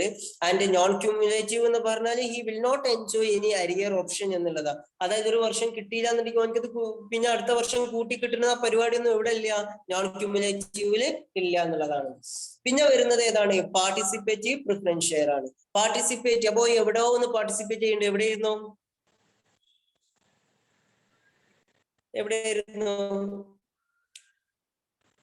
ഓനിക്ക് കിട്ടുന്നതിന് പുറമെ പോയി എവിടെ ഒന്ന് പോയിട്ട് പാർട്ടിസിപ്പേറ്റ് ചെയ്യേണ്ടതെന്ന് പറഞ്ഞില്ല, അത് എവിടെയായിരുന്നു? ഓർമ്മല്ലേ? ഇല്ലെങ്കിൽ ഇല്ല എന്ന് തന്നെ പറയും. ഓർമ്മ ഉണ്ടോ? ഇല്ല, എന്തോ ഒരു 8 7 എന്തോ ശതമാനം പറഞ്ഞു. എന്തായിരുന്നു, എന്താ പറഞ്ഞേ? 8% കിട്ടും അങ്ങനെ പറഞ്ഞില്ലേനോ? 8%. അതായത് ഓനിക്ക് ഫിക്സ്ഡ് ആയിട്ടുള്ള 8% എന്നല്ല, 8% പ്രിഫറൻസ് ഷെയർ ആണെങ്കിൽ ഓ ഇൻവെസ്റ്റ് ചെയ്തതിന്റെ 8%, 12% പ്രിഫറൻസ് ഷെയർ ആണെങ്കിൽ ഇൻവെസ്റ്റ് ചെയ്തതിന്റെ 12%. അപ്പൊ എന്തായാലും ഓനിക്ക് എത്രയാണോ ഫിക്സ്ഡ് ആയിട്ട് പറഞ്ഞിട്ടുള്ളത് ആ ഫിക്സ്ഡ് ഓനിക്ക് കിട്ടും.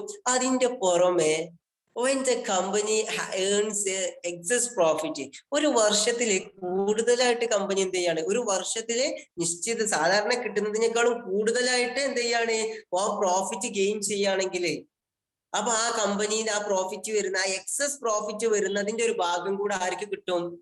നമ്മളെ ഈ ഷെയർ ഹോൾഡർക്ക് കിട്ടും. That means he will participate in excess profit made by the company.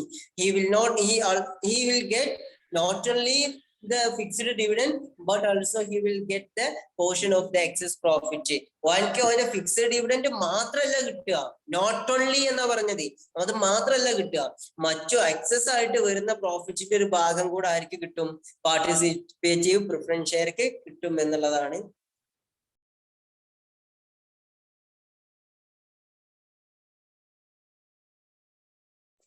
Participative preference ഷെയറിന് കിട്ടും.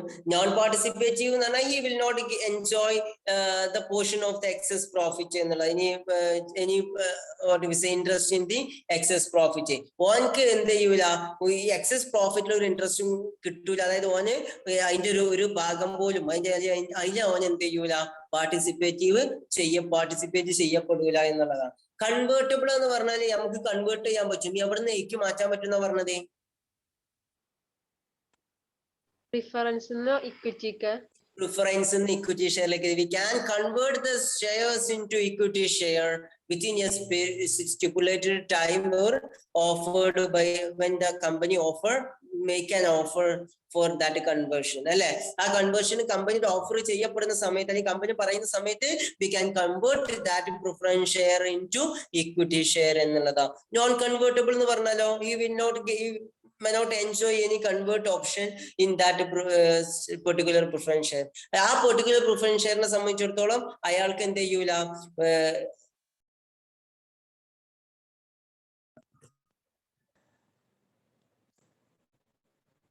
കേൾക്കാൻ കഴിയുന്നുണ്ടോ നിങ്ങൾക്ക്? കേൾക്കണ്ട്. ചില സമയത്ത് കോള് വരാറുണ്ട്. കോള് വന്നു കഴിഞ്ഞാൽ പിന്നെ എനിക്ക് നിങ്ങൾ പറയുന്നൊന്നും കേൾക്കാതെ വരാറുണ്ട്. അപ്പൊ അതൊന്ന് ടെസ്റ്റ് ചെയ്ത് നോക്കിയതാണ്. ഒരു കോള് വന്നിട്ടുണ്ടായിരുന്നു. അപ്പൊ കൺവേർട്ടബിൾ ക്ലിയർ ആണ്. പിന്നെ വരുന്നത് എന്ത് ചെയ്യുന്നു, റെഡീമബിൾ പ്രിഫറൻസ് ഷെയർ ആണ്. റെഡീമബിളിന്റെ പ്രത്യേകത എന്തായിരുന്നു? എന്താ റിഡംഷൻ? റെഡീമബിൾ ചെയ്യാന്ന് പറഞ്ഞാൽ എന്തായിരുന്നു? റെഡീം ചെയ്യാന്ന് പറഞ്ഞാൽ കമ്പനിക്ക് തിരിച്ചു കൊടുക്കുന്ന അവസ്ഥ അല്ലെ. അപ്പോ we can redeem this preference share after a particular time fixed by the company. Company fix ചെയ്ത ഒരു സമയം കഴിഞ്ഞാൽ, അല്ലെങ്കിൽ ആ കമ്പനി പറയുന്ന ആ സമയത്തിന്റെ ഉള്ളിലോ നമുക്ക് എന്ത് ചെയ്യാൻ പറ്റും, ഈ ഒരു ഷെയർ എന്ത് ചെയ്യാൻ പറ്റും, തിരിച്ചു കൊടുക്കാൻ പറ്റും. പക്ഷെ നോൺ റെഡീമബിൾ പ്രിഫറൻസ് ഷെയർ ആണെങ്കിൽ we cannot enjoy this redemption option in that particular preference share. ആ പെർട്ടിക്കുലർ പ്രിഫറൻസ് ഷെയറിൽ നമുക്ക് എന്ത് ചെയ്യാൻ പറ്റൂല, റെഡീമബിൾ ഓപ്ഷൻ നമുക്ക് ഇല്ല എന്നുള്ളതാണ്.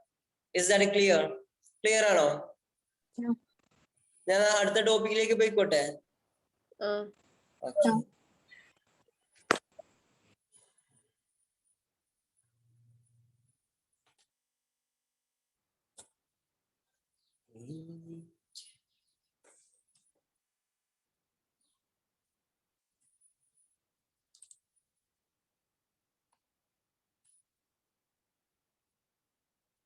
അപ്പൊ ഇതായിരുന്നു നമ്മൾ ടൈപ്പ് ഓഫ് പ്രിഫറൻസ് ഷെയർ വരുന്നത്. പിന്നെ നമുക്ക് ഇക്വിറ്റി ഷെയർ നമ്മൾ പറഞ്ഞു. Share without any preference right payment, share without any preferential right in payment of dividend and repayment of capital are called equity share. Equity ഷെയറിനെ സംബന്ധിച്ചിടത്തോളം എന്താ equity share? they does not have any preference എന്നുള്ളതാ. അവർക്കൊരു പ്രിഫറൻസും ഇല്ല. അത് ഈ capital payment കാര്യത്തിലായാലും ഡിവിഡൻഡ് പേയ്മെന്റ് കാര്യത്തിലായാലും ഒരു പ്രിഫറൻസും ഇല്ലാത്ത ക്യാപിറ്റലിനെ, അതായത് ഒരു മുൻഗണന ഇല്ലാത്ത ക്യാപിറ്റലാണ് എന്ത് പറയുന്നത്, ഇക്വിറ്റി ഷെയർസ് എന്ന് പറയുന്നത്. But they are the real owners of the company. കമ്പനിന്റെ റിയൽ ഓണേഴ്സ് എന്ന് പറയുന്നത് ആരെന്നെയാണ്?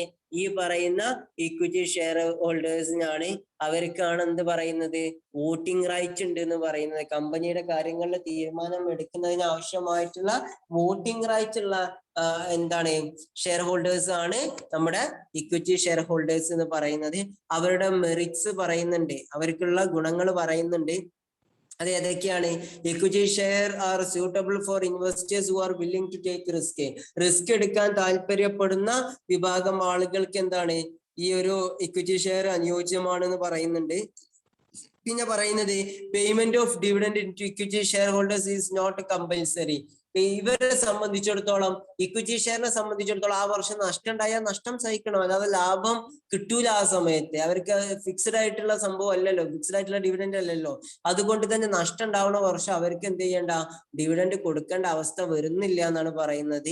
Equity capital is a source of permanent capital. ബിസിനസിനെ സംബന്ധിച്ചിടത്തോളം ഇക്വിറ്റി ക്യാപിറ്റൽ എന്ന് പറഞ്ഞാൽ they are the real owners and they are the permanent source of capital എന്നുള്ളതാണ്. നമുക്ക് ബിസിനസ്സിൽ എന്നും എല്ലാ കാലത്തേക്കും ആവശ്യമായിട്ടുള്ള സോഴ്സസ് എന്ന് പറയുന്ന, ബിസിനസ് ഫിനാൻസിന്റെ സോഴ്സ് എന്ന് പറയുന്നത് ഏതന്നെയാണ്? ഇക്വിറ്റി ക്യാപിറ്റൽ ആണെന്നുള്ളത് ഓർത്തു വെക്കാം. Equity share does not create any charge on the assets of the company. അപ്പോ നമ്മളെ സെക്യൂർഡ് ഡിബഞ്ചർ, ഞാൻ നിങ്ങൾക്ക് ഇൻഷാല്ലാ നെക്സ്റ്റ് ഡിബഞ്ചേഴ്സിന്റെ കേസ് പറയുമ്പോൾ നിങ്ങളോട് എനിക്ക് ക്ലാസ് എടുത്ത് തരുന്നുണ്ട്. അതായത് സെക്യൂർഡ് ഡിബഞ്ചേഴ്സ് ഒക്കെ വരുന്നുണ്ട്. കമ്പനിന്റെ അസറ്റും അവരെന്ത് ചെയ്യാണ്, സെക്യൂർ ചെയ്യപ്പെടുകയാണ്. ഇപ്പൊ ഞാൻ ഒരു ഉദാഹരണം പറയുകയാണെങ്കിൽ, കമ്പനിന്റെ ഒരു പെർട്ടിക്കുലർ അസറ്റ് ഒരു വിഭാഗം ഡിബഞ്ചർ ഹോൾഡേഴ്സിനായിട്ട് സെക്യൂർഡ് ആക്കി വെച്ച് കഴിഞ്ഞാൽ, once this company couldn't pay this debenture amount, ഈ പറഞ്ഞ ഡിബഞ്ചർ എമൗണ്ട് ആ കമ്പനിക്ക് കൊടുക്കാൻ കഴിഞ്ഞില്ലെങ്കിൽ ഈ അസറ്റ് റിയലൈസ് ചെയ്ത്, അതായത് ഈ അസറ്റ് വിറ്റുകാണ്ട് എന്ത് ചെയ്യും, ഇവരുടെ എമൗണ്ട് റീപേയ്മെന്റ് നടത്താൻ കമ്പനിക്ക് കഴിയും. അപ്പൊ അങ്ങനത്തെ സെക്യൂരിറ്റികളൊന്നും എവിടെ ഇല്ല, ഇക്വിറ്റി ഷെയർ ഹോൾഡറെ സംബന്ധിച്ചിടത്തോളം ഇല്ല എന്നുള്ളത്. അത് കമ്പനിന്റെ ഭാരം കുറക്കും എന്നുള്ളത് ഓർത്തു വെക്കുക. Equity share holder cannot participate in the management of A company. അതായത് നമുക്കറിയാം കമ്പനിയുടെ മാനേജ്മെന്റും ഓണേഴ്സും തമ്മിൽ നല്ല വ്യത്യാസം തന്നെയുണ്ട്. അത് നിങ്ങൾ ഇനി +2 മാനേജ്മെന്റ് പഠിക്കുമ്പോൾ നിങ്ങൾക്ക് തന്നെ മനസ്സിലാവും. കമ്പനിയെ സംബന്ധിച്ചിടത്തോളം എല്ലാ ഓണേഴ്സും മാനേജ്മെന്റിൽ വരണം എന്ന് വാശി പിടിച്ചാൽ എന്തല്ല, ചിലപ്പോ പോസിബിൾ അല്ല. ഏതെങ്കിലും ഒരു സ്പെഷ്യൽ കേസുമായി ബന്ധപ്പെട്ടുകൊണ്ട് വോട്ടിംഗ് ഉണ്ടാകുന്ന സമയത്ത് വോട്ട് ചെയ്യുക എന്നല്ലാതെ മാനേജ്മെന്റിൽ കയറിയിട്ട് എന്ത് ചെയ്യൂല, ഒരാളും ഇടപെടൂല. ഈ ഓണേഴ്സ് പൊതുവെ ഇടപെടൂല എന്നുള്ളത് കൂടെ എന്ത് ചെയ്യാം, ഓർത്തു വെക്കണം. പിന്നെ limitations of preference equity shares. Equity ഷെയർസിന്റെ ലിമിറ്റേഷൻസ് ആണ് അടുത്തത് പറയുന്നത്. Investors who want steady income may not prefer equity share. ഒരു ഫിക്സ്ഡ് ആയിട്ടുള്ള റിട്ടേൺ കിട്ടണം എന്ന് നിർബന്ധമുള്ള ഇൻവെസ്റ്റർ ആണ് എന്നുണ്ടെങ്കിൽ, അതായത് ഓരോ regular periodical payment means regular ആയിട്ടുള്ള ഒരു വരുമാനം കിട്ടണം എന്ന്, സ്ഥിരമായിട്ടുള്ള ഒരു വരുമാനം കിട്ടണം എന്ന് ആഗ്രഹിക്കുന്ന ഇൻവെസ്റ്റർ ആണെങ്കിൽ അയാൾക്ക് ഇക്വിറ്റി ഷെയർ പറ്റൂല. അതെന്താ കാരണം?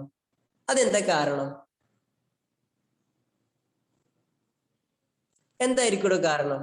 സ്ഥിരമായിട്ട് പണം കൊടുക്കൂല. സ്ഥിരമായിട്ടില്ല. ഒരു വർഷം ലോസ് ആണെന്നുണ്ടെങ്കിൽ ആ ലോസ് സഹിക്കേണ്ടി വരും. അടുത്ത വർഷം ക്യൂമുലേറ്റീവ് ആയി കിട്ടുന്നില്ല അല്ലെ? അപ്പൊ സ്വാഭാവികമായിട്ടും റെഗുലർ റിട്ടേൺ പ്രതീക്ഷിക്കുന്നുണ്ടെങ്കിൽ ഇത് പറ്റൂല എന്നുള്ളതാണ്. പിന്നെ more formalities are involved in the issue of equity shares. Equity ഷെയർസിനെ സംബന്ധിച്ചിടത്തോളം നിങ്ങളുടെ ഏരിയ കട്ട് ചെയ്തതുകൊണ്ടാണ്, ഈ ചാപ്റ്റേഴ്സ് കട്ട് ചെയ്തതുകൊണ്ടാണ്, അല്ലെങ്കിൽ rules and regulations of issue of equity share ഒക്കെ നിങ്ങൾക്ക് പഠിക്കാനുണ്ട്. ഇക്വിറ്റി ഷെയർസ് എന്താണ് ഇഷ്യൂ ചെയ്യുമ്പോൾ ഒരുപാട് ലീഗൽ ഫോർമാലിറ്റീസ് നിങ്ങൾക്ക് എന്ത് ചെയ്യാനുണ്ട്, ഫുൾഫിൽ ചെയ്യാനുണ്ട് എന്നുള്ളതാണ്. അത് അതിന്റെ ഒരു ലിമിറ്റേഷൻസ് ആയിട്ട് പറയുന്നുണ്ട്. പിന്നെ these shares cannot be normally redeemed. ഞാൻ നിങ്ങളോട് നേരത്തെ പറഞ്ഞു, കമ്പനി തിരിച്ചു വാങ്ങുന്ന ഒരു ഓപ്ഷൻ ഉണ്ട്, ബൈബാക്ക് ചെയ്യാറുണ്ട് ചില കമ്പനീസ്. അവരുടെ ഷെയർ ക്യാപിറ്റലിന്റെ ആൾട്രേഷനുമായൊക്കെ ബന്ധപ്പെട്ടുകൊണ്ടൊക്കെ പല അഡ്ജസ്റ്റ്മെന്റ് വരാറുണ്ട്. അപ്പൊ അങ്ങനത്തെ ഒരു സിറ്റുവേഷൻസിലല്ലാണ്ട് നമുക്ക് ഒരിക്കലും എന്ത് ചെയ്യാൻ പറ്റൂല, പൊതുവെ ഈ ഷെയർസ് റിഡീം ചെയ്യാൻ തിരിച്ചു കൊടുക്കാൻ പറ്റൂല എന്നുള്ളതാണ്. പിന്നെ long time sources of finance പറഞ്ഞുകൊണ്ടിരിക്കുമ്പോഴാണ് നമ്മൾ എന്ത് പറഞ്ഞത്, നമ്മൾ ഇക്വിറ്റി ഷെയറും പ്രിഫറൻസ് ഷെയറും പറഞ്ഞത്. അടുത്തൊരു long time source of finance ആണ് എന്ത് പറയുന്നത്, ഡിബഞ്ചർ എന്ന് പറയുന്നത്. പക്ഷെ ഈ ഡിബഞ്ചർ എന്ന് പറഞ്ഞ ഓണേഴ്സ് ഫണ്ട് അല്ല, ബോറോവ്ഡ് ഫണ്ടാണ്. ബോറോവ്ഡ് ഫണ്ടാണ് എന്നുള്ളത് ഓർത്തു വെക്കുക. അടുത്ത ഡിബഞ്ചർ ആണ് നമുക്ക് ഡിസ്കസ് ചെയ്യേണ്ടത്. ബാക്കിയുള്ള ആളുകളൊക്കെ ശ്രദ്ധിക്കുന്നുണ്ടോ? ശ്രദ്ധിക്കുന്നുണ്ട്. ഞാൻ കണ്ടിന്യൂ ചെയ്തോട്ടെ? ഓക്കെ. എനിക്ക് നല്ലൊരു സംശയമുണ്ട്, നിങ്ങൾ ഉറങ്ങിപ്പോകുന്നുണ്ടോ എന്നുള്ളത്. ചുമ്മാ പറയാണ് കേട്ടോ. നിങ്ങൾക്ക് അങ്ങനെ ഒരു എന്താണ് കണ്ടിന്യൂസ് ആയിരിക്കുന്ന സമയത്ത് ഒരു ബുദ്ധിമുട്ട് വരണ്ടെന്ന് കരുതിയിട്ടാണ് ഞാൻ ഇടയ്ക്കിടയ്ക്ക് ഇങ്ങനെ ഒരു ഗ്യാപ്പ് ഇടുന്നത്.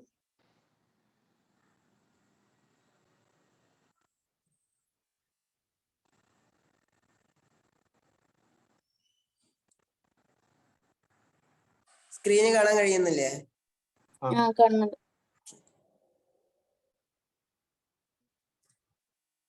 അടുത്ത ഡിബഞ്ചറും കൂടെ ഡിസ്കസ് ചെയ്താൽ നമുക്ക് എന്ത് ചെയ്തു, ഈ ഏരിയ കംപ്ലീറ്റ് ആവാണ്. അപ്പോ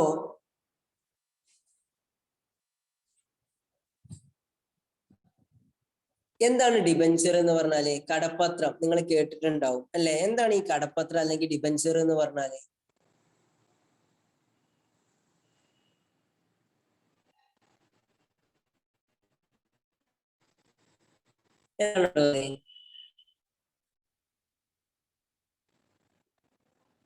നമ്മുടെ കമ്പനി ഇഷ്യൂ ചെയ്യുന്ന ഒരു മീൻസ് കടപ്പത്രം എന്ന് പറയുമ്പോഴേ നമുക്കറിയാം അവിടെ കടം വാങ്ങിക്കുന്നുണ്ട്, അത് ഞാൻ ഇനിയും ടൈം ആകുമ്പോൾ ഞാൻ നിങ്ങൾക്ക് തിരിച്ചു തരാം, അല്ലെങ്കിൽ അതിനു പകരമായിട്ട് ഓരോ വർഷം ഇത്ര ശതമാനം പലിശ തരാം എന്നൊക്കെ പറഞ്ഞിട്ട് നമ്മൾ എന്ത് ചെയ്യണം, ഒരു പത്രം എഴുതാണ് അല്ലെ? അത് തന്നെയാണ് ശരിക്കും കടപ്പത്രം എന്ന് വരുന്നത്. അതിന് നമ്മൾ ഇംഗ്ലീഷിൽ യൂസ് ചെയ്യുന്ന ഒരു വേർഡാണ്, ഈ പറഞ്ഞ കാര്യങ്ങൾക്ക് നമ്മൾ ഇംഗ്ലീഷിൽ യൂസ് ചെയ്യുന്ന ഒരു വേർഡാണ് അക്നോളജ്മെന്റ് ഓഫ് ഡെറ്റ് എന്നുള്ളത്. അക്നോളജ്മെന്റ് ഓഫ് ഡെറ്റ്, അതായത് ഞാൻ നിങ്ങളുടെ അടുത്ത് നിന്ന് കുറച്ച് പൈസ കടം വാങ്ങിക്കണമെന്നും അത് ഇന്ന സമയത്ത് തിരിച്ചു തരാമെന്നും, അതുപോലെ എന്താണ് അതിന് പകരമായിട്ട് നിങ്ങൾക്ക് എന്ത് ചെയ്യാം, നിങ്ങൾക്ക് ഓരോ വർഷവും എത്ര രൂപ അല്ലെങ്കിൽ ഇത്ര ശതമാനം ഇൻട്രസ്റ്റ് തരാമെന്നും പറയുന്ന ആ ഒരു ഉറപ്പ്, അതിന് നമ്മൾ വിളിക്കുന്നതാണ് അക്നോളജ്മെന്റ് ഓഫ് ഡെറ്റ് എന്ന് പറയുന്നത്.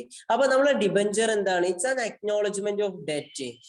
Debenture is an acknowledgement that the company എന്നും പറഞ്ഞിട്ട് എന്താണ് അക്നോളജ് ചെയ്യുന്നത് നിങ്ങൾക്ക് അവിടെ പറയുന്നുണ്ട്. എന്താണ്? That the company has borrowed a certain sum of money which it ടച്ചിന് എന്തോ ഒരു പ്രശ്നം വരുന്നുണ്ട്, അതിന്റെ ബുദ്ധിമുട്ടാണ് കേട്ടോ.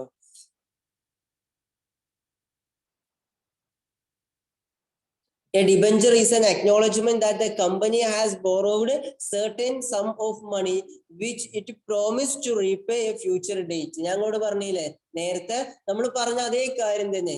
എന്താണ്? ഇത്രയും രൂപ കടം വാങ്ങിയിട്ടുണ്ടെന്നും അത് ഇന്ന സമയത്ത് തിരിച്ചു തരാമെന്നും എന്നുള്ളത് എന്താണ് അക്നോളജ് ചെയ്യുന്ന ഒരു പേപ്പർ. അതിനെയാണ് നമ്മൾ എന്ത് പറയുന്നത്? അക്നോളജ്മെന്റ് ഓഫ് ഡെറ്റ്, അതായത് ഡിബഞ്ചർ എന്ന് പറയുന്നത്. Debenture holder are the creditors of that company. നമ്മൾ ഓൾറെഡി ഇങ്ങോട്ട് പറഞ്ഞു എന്താണ്, ഇക്വിറ്റി ഷെയറിനെ പോലെ എല്ലാം ഇതെന്താണ്, ബോറോവ്ഡ് ഫണ്ടാണ്. അതായത് ബിസിനസിനെ സംബന്ധിച്ചിടത്തോളം ക്രെഡിറ്റേഴ്സ് ആണ് ആര്? ഡിബഞ്ചർ ഹോൾഡേഴ്സ് എന്ന് പറഞ്ഞാല്. നിങ്ങൾ ഫൈനൽ അക്കൗണ്ട്സ് പ്രിപ്പയർ ചെയ്യാൻ പഠിച്ചോ? അക്കൗണ്ട്സില് ഫൈനൽ അക്കൗണ്ട് പ്രിപ്പയർ ചെയ്യാൻ പഠിച്ചോ? ബാലൻസ് ഷീറ്റ് പഠിച്ചോ? ഈ ബാലൻസ് ഷീറ്റിന്റെ ഡീലിങ്ങിൽ വരുമ്പോ നിങ്ങൾക്ക് അവിടെ ഡെബ്റ്റേഴ്സും ക്രെഡിറ്റേഴ്സും വരുന്നുണ്ട് അല്ലേ? ആ ഡെബ്റ്റേഴ്സ് അസറ്റ് ആണോ ലയബിലിറ്റി ആണോ?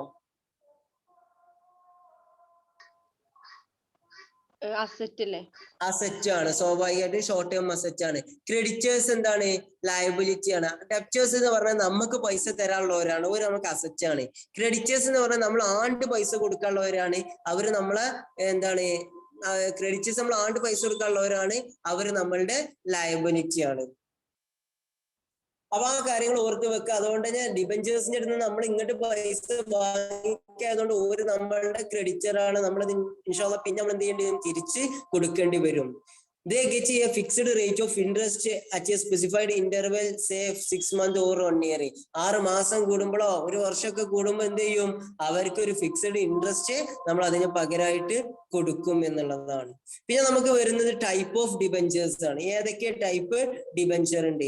അവിടെയാണ് ഞാൻ നിങ്ങളോട് പറഞ്ഞത് സെക്യൂർഡ് ഡിബഞ്ചറും അൺസെക്യൂർഡ് ഡിബഞ്ചറും.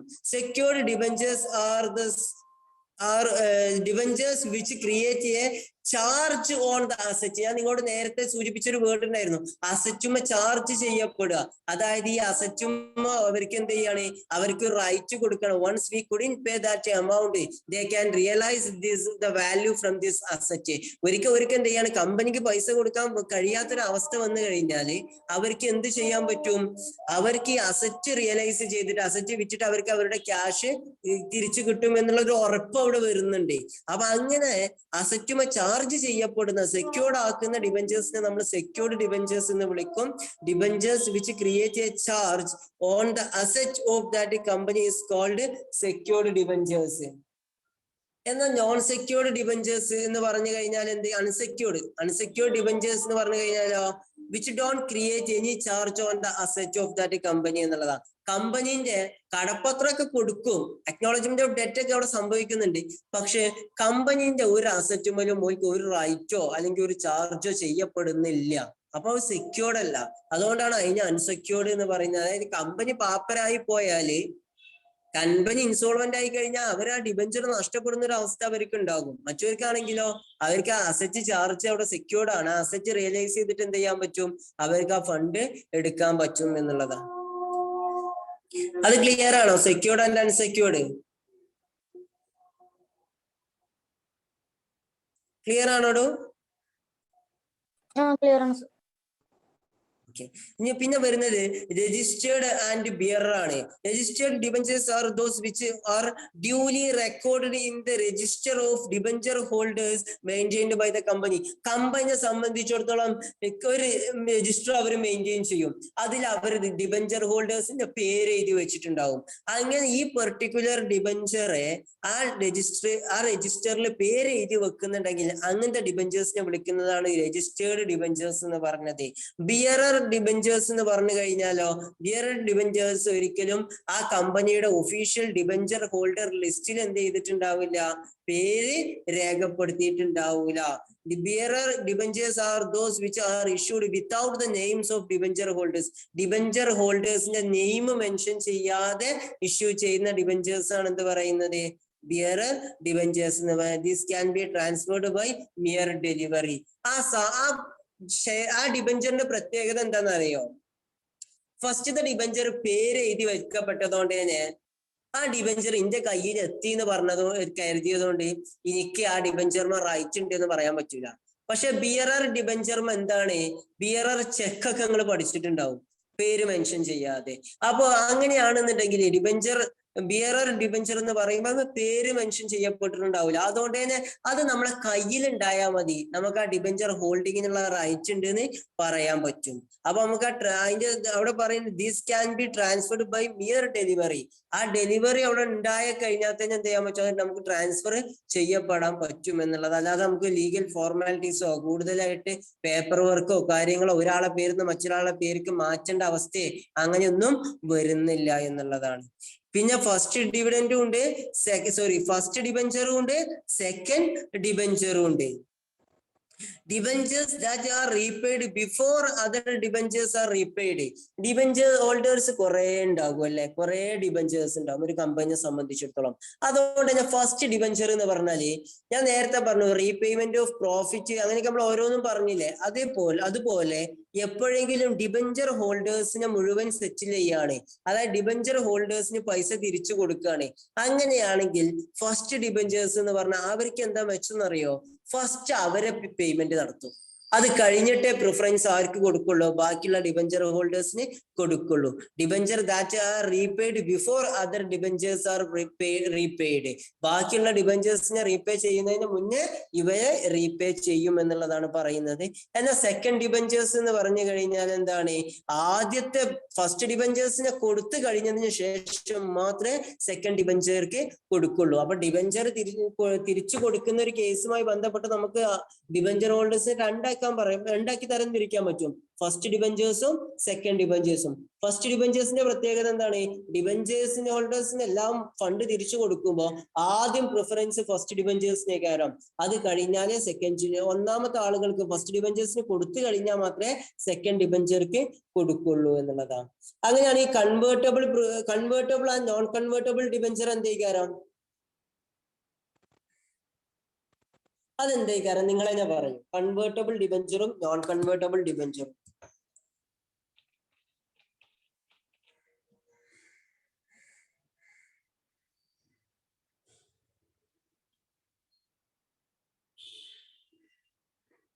പറയണോ എന്താ കൺവേർട്ടബിൾ ഡിബഞ്ചർ എന്ന് പറഞ്ഞാൽ എന്തേക്കാരം? കൺവേർട്ട് ചെയ്യപ്പെടുക. നമ്മൾ നേരത്തെ പറഞ്ഞില്ലേ, കൺവേർട്ടബിൾ പ്രിഫറൻസ് ഷെയറിന്റെ കേസിൽ പറഞ്ഞില്ലേ, അതെന്തായിരുന്നു? ഇക്വിറ്റിക്ക് മാറ്റില്ലേ? ഇക്വിറ്റിക്ക് മാറ്റാം. അപ്പൊ ഇവിടെയും എന്തുതന്നെയാണ്? ഡിബഞ്ചേഴ്സ് ബോറോഡ് ഫണ്ടാണ്, ഇക്വിറ്റി ഓണേഴ്സ് ഫണ്ടും ആണ്. പക്ഷെ കൺവേർട്ടബിൾ ഡിബഞ്ചർ ആണെന്നുണ്ടെങ്കിൽ അതിന്റെ പ്രത്യേകത എന്താണ്? അത് ഏതൊക്കെ മാറ്റാൻ പറ്റും? ഇക്വിറ്റി ഷെയറിലേക്ക്, ഓണേഴ്സ് ഫണ്ടിലേക്ക് മാറ്റപ്പെടാനുള്ള ഒരു അവസരം ഉണ്ടാവും. നോൺ കൺവേർട്ടബിൾ ആണെന്നുണ്ടെങ്കിൽ അത് മാറ്റപ്പെടാന് അവസരം ഉണ്ടാകൂല എന്നാണ് പറയുന്നത്. ക്ലിയർ ആണോ നിങ്ങൾക്ക്? ഓക്കെ. അപ്പൊ നമ്മൾ ഇന്ന് ഡീൽ ചെയ്ത ഭാഗങ്ങളൊക്കെ ഒന്നുകൂടെ നോക്കുക. എന്തൊക്കെയായിരുന്നു? സോഴ്സ് ഓഫ് ഫിനാൻസ് പറഞ്ഞു, ഓണർഷിപ്പിന്റെ ബേസിൽ ക്ലാസിഫൈ ചെയ്തു, അതുപോലെ പീരീഡിന്റെ ബേസിൽ ക്ലാസിഫൈ ചെയ്തു, സോഴ്സ് ഓഫ് ജനറേഷന്റെ ബേസിൽ ക്ലാസിഫൈ ചെയ്തു. റീറ്റെയിൻഡ് ഏർണിങ്സ് എന്താ, അതിന്റെ മെറിറ്റ്സ് എന്താ, ലിമിറ്റേഷൻസ് എന്താ, നോട്ട് ചെയ്യപ്പെടണം. ചിലപ്പോൾ ചോദ്യം വരാൻ സാധ്യതയുണ്ട്, കാരണം ഫോക്കസ് ഏരിയയിൽ എടുത്തു പറഞ്ഞിട്ടുള്ള ഒരു പോയിന്റ് ആണ് റീറ്റെയിൻഡ് ഏർണിങ്സ് എന്ന് പറയുന്നത്. പിന്നെ ഷെയർ ക്യാപിറ്റൽ എന്താന്ന് പറഞ്ഞു. ആ ഷെയർസിനെ പ്രിഫറൻസ് ഷെയറും ഇക്വിറ്റി ഷെയറും രണ്ടാക്കി തരം തിരിച്ചു. പിന്നീട് എന്താ ചെയ്തത്? ടൈപ്പ് ഓഫ് പ്രിഫറൻസ് ഷെയർ അല്ലെ? ടൈപ്പ് ഓഫ് പ്രിഫറൻസ് ഷെയറിൽ നമ്മള് cumulative preference share, participative preference share, cumulative, non cumulative, participative, non participative. പിന്നെ എന്താ നമ്മൾ പറഞ്ഞത്? Convertible, non convertible, redeemable, non redeemable. അത്രയും കാര്യങ്ങൾ നമ്മൾ പറഞ്ഞു. ഇക്വിറ്റി ഷെയറും അതിന്റെ മെറിറ്റും ലിമിറ്റേഷൻസും ഒക്കെ നമ്മൾ ഡീൽ ചെയ്തു. അതിനുശേഷം ഡിബഞ്ചറിലേക്ക് വന്നു, അതിന്റെ മെറിറ്റും ലിമിറ്റേഷനും നമ്മൾ ഡീൽ ചെയ്തു. ഇത്രയും ഭാഗങ്ങളാണ് നമ്മൾ എന്ത് ചെയ്തത്? നമ്മൾ ഡീൽ ചെയ്ത് വെച്ചിട്ടുള്ളത്.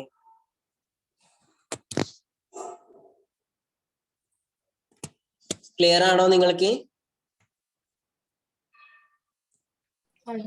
ക്ലിയർ ആണ്. ഇനി നമുക്ക് അടുത്ത ഏരിയ എന്ന് പറയുന്നത് ഇന്റേണൽ ട്രേഡ് ആണ്. നമുക്കൊരു ഏകദേശം 1 മണിക്കൂറോളം സമയം നമുക്ക് ഡീൽ ചെയ്യാനുണ്ട്. അപ്പോ ഞാൻ മനസ്സിലാക്കുന്നിടത്തോളം ഇനി 20 മിനിറ്റ് മാത്രമേ ശേഷിക്കുന്നുള്ളൂ. അതുകൊണ്ട് തന്നെ ഞാൻ സ്റ്റാർട്ട് ചെയ്ത് വെക്കുന്നില്ല. പകരം ഇൻഷാല്ലാ നാളെ നമുക്കൊരു മണിക്കൂറിന്റെ അല്ലെങ്കിൽ ഒരു 1.25 മണിക്കൂറിന്റെ ഒരു സെഷൻ വെച്ചിട്ട് എന്ത് ചെയ്യാം, നമുക്കത് കംപ്ലീറ്റ് ചെയ്യാം. Are you happy with this session? Okay. എന്നാൽ നിങ്ങൾക്ക് എന്തെങ്കിലും കൺഫ്യൂഷൻ എന്തെങ്കിലും ചോദിക്കാന്നുണ്ടെങ്കിൽ, എന്തെങ്കിലും ചോദ്യങ്ങൾ ഉണ്ടെങ്കിൽ ചോദിച്ചോളൂ കേട്ടോ. അല്ല സർ, ഡിബഞ്ചറിന്റെ തരങ്ങളൊന്ന് പറയോ? ഏതാണ് ഡിബഞ്ചറിന്റെ ടൈപ്സ് ഇല്ലേ, ഒന്നുകൂടെ പറയോ? അതിനെന്താ, ഡിബഞ്ചേഴ്സിന്റെ ടൈപ്പ് നമുക്ക് ഒന്നുകൂടെ പറയാലോ. സ്ക്രീൻ ഒന്ന് ഷെയർ ചെയ്താട്ടോ.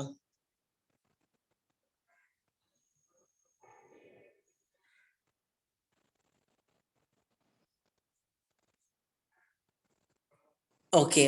ഡിബഞ്ചർ എന്താന്നുള്ളത് ക്ലിയർ ആയിക്കണോ? ഡിബഞ്ചർ എന്താ അറിയാം, അതിന്റെ ടൈപ്പ് ഓഫ് ഡിബഞ്ചറിലെ ഒന്ന് വരുന്നത് സെക്യൂർഡും അൺസെക്യൂർഡും ആണ്. എന്താ സെക്യൂർഡ് എന്ന് പറഞ്ഞു കഴിഞ്ഞാൽ, നമ്മൾ സെക്യൂർഡ് ഡിബഞ്ചറും അൺസെക്യൂർഡും വരുമ്പോ സെക്യൂർഡ് കേട്ട ഒരു രണ്ട് ടേമുകൾ ഓർക്കുക. Charge against asset, charge against asset, അസറ്റിന്റെ മേലെ ചാർജ് ചെയ്യപ്പെടുക. അങ്ങനെ പറഞ്ഞാൽ എന്താണ്? നമ്മള് ഒരു ഡിബഞ്ചർ, ഞാൻ ഇപ്പൊ എന്തായിരുന്നു പേര്, ഞാൻ മറന്നു, ഷെരീഫ് അല്ലായിരുന്നു? ഓക്കെ, ഷെരീഫ എന്റെ ബിസിനസ്, ഇപ്പൊ എനിക്ക് ബിസിനസ് ഉണ്ട്. ഷെരീഫ് എന്റെ കടപ്പത്രങ്ങൾ വാങ്ങാണെന്ന് കൂട്ടിക്കോ. ഷെരീഫ് അങ്ങനെ എന്റെ കടപ്പത്രങ്ങൾ വാങ്ങി, 2.5 കോടി രൂപയ്ക്കുള്ള കടപ്പത്രങ്ങൾ വാങ്ങി. അങ്ങനെ ഫ്ലോപ്പ് ആവുകയാണ്. എന്റെ ബിസിനസ് ഫ്ലോപ്പായി, ഞാൻ ഇൻസോൾവെന്റ് ആയി കഴിഞ്ഞാൽ ശരി, എന്റെ കമ്പനിയുടെ അസറ്റ് വിറ്റ് കഴിഞ്ഞാൽ എത്രയോ കടക്കാരുണ്ട്. എത്രയോ കടക്കാരുണ്ട്. അപ്പൊ ഇത്രയും കടക്കാർക്ക് എന്ത് ചെയ്യാണ്, പ്രപ്പോർഷനേറ്റ് ആയിട്ടേക്കാരം പൈസ കൊടുക്കുന്നുണ്ടാവുക. അങ്ങനെ ഷെരീഫ് 2.5 കോടിന്റെ ഡിബഞ്ചർ വാങ്ങിയിട്ടുണ്ടായിരുന്നു. അങ്ങനെ ഇങ്ങനെ കേസായി, കോടതിയിൽ കേസായി, ഷെരീഫൊക്കെ ഒരു 1/2 കോടി രൂപ തിരിച്ചു കിട്ടി. പക്ഷെ ബാക്കി 2 കോടി തിരിച്ചു തരാൻ കമ്പനി ഇൻസോൾവെന്റ് ആണ്. സെപ്പറേറ്റ് ലീഗൽ എൻറ്റിറ്റി എന്ന് പറയുന്ന ഒരു അതിനെന്താ പറയുന്നത്, സെപ്പറേറ്റ് ലീഗൽ എൻറ്റിറ്റി എന്ന് പറഞ്ഞു കഴിഞ്ഞാല് അവിടെ ഓണേഴ്സിന്റെ അടുത്ത് നിന്ന് സെപ്പറേറ്റ് ആയിട്ടുള്ള ഒരു നിലനിൽപ്പ് കമ്പനിക്ക് ഉണ്ട്. അതുകൊണ്ട് തന്നെ ഓണേഴ്സിന് ഇനി എന്ത് ചെയ്യാൻ പറ്റൂല, പിടിക്കാൻ പറ്റൂല, ഓണേഴ്സിന്റെ പേഴ്സണൽ അസറ്റ് കൊണ്ടുവരാനൊന്നും പറ്റൂല എന്നുള്ളതാണ്. അതുകൊണ്ട് തന്നെ ഷെരീഫൊക്കെ 2 കോടി നഷ്ടമാണ്. പക്ഷേ ഷെരീഫ് എൻ്റെ അടുത്ത് വാങ്ങിയത് സെക്യൂർഡ് ഡിബഞ്ചർ ആയിരുന്നെങ്കിൽ ഷെരീഫൊക്കെ എൻ്റെ കമ്പനിയിലുള്ള ഏതെങ്കിലും ഒരു അസറ്റ്, ആ 2.5 കോടിക്ക് വാല്യൂ വരുന്ന രീതിയിൽ ഉള്ള ബിൽഡിംഗ് ആവട്ടെ, ലാൻഡ് ആവട്ടെ, അല്ലെങ്കിൽ മറ്റെന്തെ മെഷീനറികളാവട്ടെ, ആ അസറ്റ് ഞാൻ എനിക്ക് ചാർജ് ചെയ്യപ്പെടാന്ന് പറഞ്ഞു കഴിഞ്ഞാല് ഇനി എന്തെങ്കിലും ഒരു കേസിൽ എനിക്ക് റീപേയ്മെന്റ് ചെയ്യാൻ കഴിഞ്ഞില്ലേ, ഈ അസറ്റ് അനക്കുള്ളതാണ് എന്നുള്ള രീതിയിൽ, അല്ലെങ്കിൽ ഈ അസറ്റും എനിക്ക് അവകാശം റീപേയ്മെന്റ് ചെയ്യണില്ല എന്നുണ്ടെങ്കിൽ, തിരിച്ചു തരുന്നില്ല എന്നുണ്ടെങ്കിൽ എനിക്ക് അവകാശം രേഖപ്പെടുത്തുന്ന രീതിയിൽ കമ്പനിയുടെ കോമൺ സീലും വെച്ചൊരു സെക്യൂർഡ് ആക്കണ തന്നെ അല്ലേ. അപ്പൊ ബൈ ചാൻസ് ഞാൻ അങ്ങനെ ഇൻസോൾവെന്റ് ആയാല് ഈ അസറ്റ് അങ്ങനെ റിയലൈസ് ചെയ്യപ്പെടാൻ പറ്റൂല കോടതിക്ക്. കാരണം ഇത് ഓൾറെഡി അനക്ക് എന്ത് ചെയ്തിട്ടുണ്ട്, അനക്ക് ചാർജ് ചെയ്ത് തന്നിട്ടുണ്ട്. അതുകൊണ്ട് തന്നെ ഈ അസറ്റുകൾ എടുത്തിട്ട് വെച്ചുകൊണ്ട് അനക്കാനുള്ള 2.5 കോടി എനിക്ക് ഈടാക്കാം. മനസ്സിലാവുണ്ടോ? അപ്പൊ എന്താ അവിടെ സംഭവിക്കുന്നത്? ഇനിയാണ് നമുക്ക് അതിന്റെ വേർഡ് മീനിങ് നോക്കേണ്ടത്. ഇപ്പൊ എന്താണ് ചാർജ് ചെയ്യുന്നോണ്ട് ഉദ്ദേശിച്ചത് എന്ന് നമുക്ക് മനസ്സിലായി. അങ്ങനെയാണെന്നുണ്ടെങ്കിൽ നമുക്ക് എന്ത് ചെയ്യാം, 2.5 കോടി എവിടുന്ന് ആക്കുക, കമ്പനിന്റെ അസറ്റുമെന്ന് നമുക്ക് ഉറപ്പിക്കാൻ പറ്റും എന്നുള്ളതാ. അങ്ങനെയാണെങ്കിൽ സെക്യൂർഡ് പറയുന്നുണ്ടാ, debenture create a charge on the basis of company on the assets of the company are called secured debentures.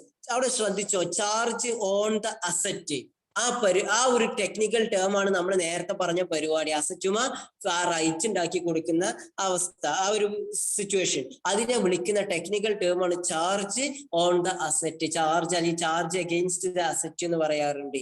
അപ്പൊ അങ്ങനെ ചാർജ് ചെയ്ത് അവരെ സെക്യൂർഡ് ആക്കുന്നുണ്ടെങ്കിൽ അത് സെക്യൂർഡ് ഡിബഞ്ചർ ആണ്. ഇനി അങ്ങനെ സെക്യൂർഡ് ആക്കുന്നില്ലേ, അതെന്താണ്, അൺസെക്യൂർഡ് ഡിബഞ്ചർ ആണ് എന്നുള്ളതാണ്. പിന്നെ രജിസ്റ്റേർഡും ബിയററും, രജിസ്റ്റേർഡ് ഡിബഞ്ചറും ഉണ്ട്, ബിയറർ ഡിബഞ്ചറും ഉണ്ട്. അതെന്താന്ന് വെച്ചാൽ ഈ ഡിബഞ്ചർ നമ്മൾ നേരത്തെ പറഞ്ഞ അക്നോളജ്മെന്റ് ഓഫ് ഡെറ്റ് ആണെന്നും പറഞ്ഞിട്ട്, അങ്ങനെ ഷെരീഫിനോട് ഞാൻ എന്ത് ചെയ്യാണ്, ഒരു ഡിബഞ്ചർ കടപ്പത്രം എഴുതാണ്, അതിന് ഷെരീഫിന്റെ പേര് മെൻഷൻ ചെയ്തിട്ടുണ്ട്.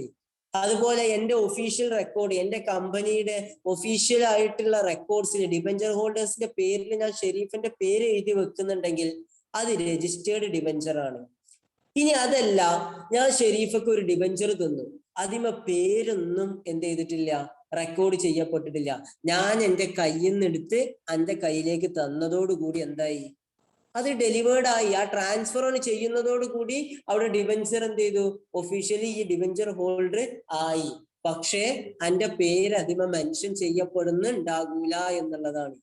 ആ ഡിബഞ്ചർ ഇനി മറ്റാർക്കും കൊടുത്താൽ അവരതിന്റെ ഓണേഴ്സ് ആവും. കാരണം എന്താ, അത് ബിയറർ ഡിബഞ്ചർ ആണ്, അതിമ പേര് മെൻഷൻ ചെയ്യുന്നില്ല. അത് ഹോൾഡ് ചെയ്യുന്നതോടുകൂടി നമുക്ക് അതിന്റെ അവകാശം ഉണ്ടായി എന്നുള്ളതാണ്, ആ ഡിബഞ്ചറിന്റെ അവകാശം ഉണ്ടായി എന്നുള്ളതാണ്. അതാണ് ബിയറർ ഡിബഞ്ചർ എന്ന് പറയുന്നത്.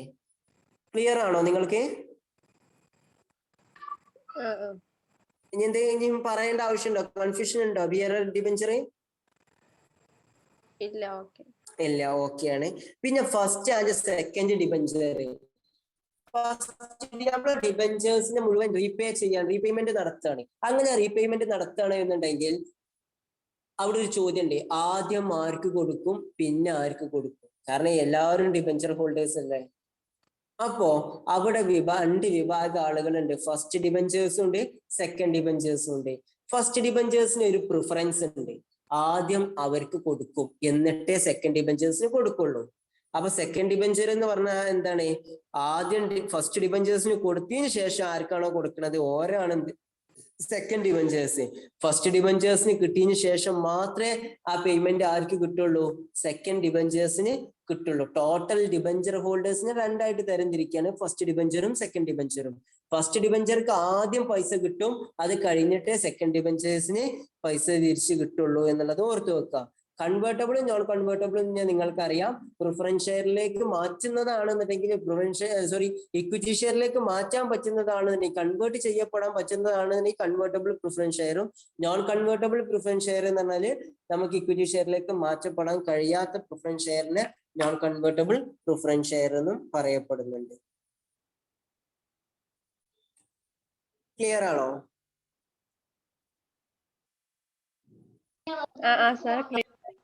ഓക്കെ. ഇനി എന്തെങ്കിലും ക്ലാരിഫിക്കേഷൻ ആവശ്യമുണ്ടോ?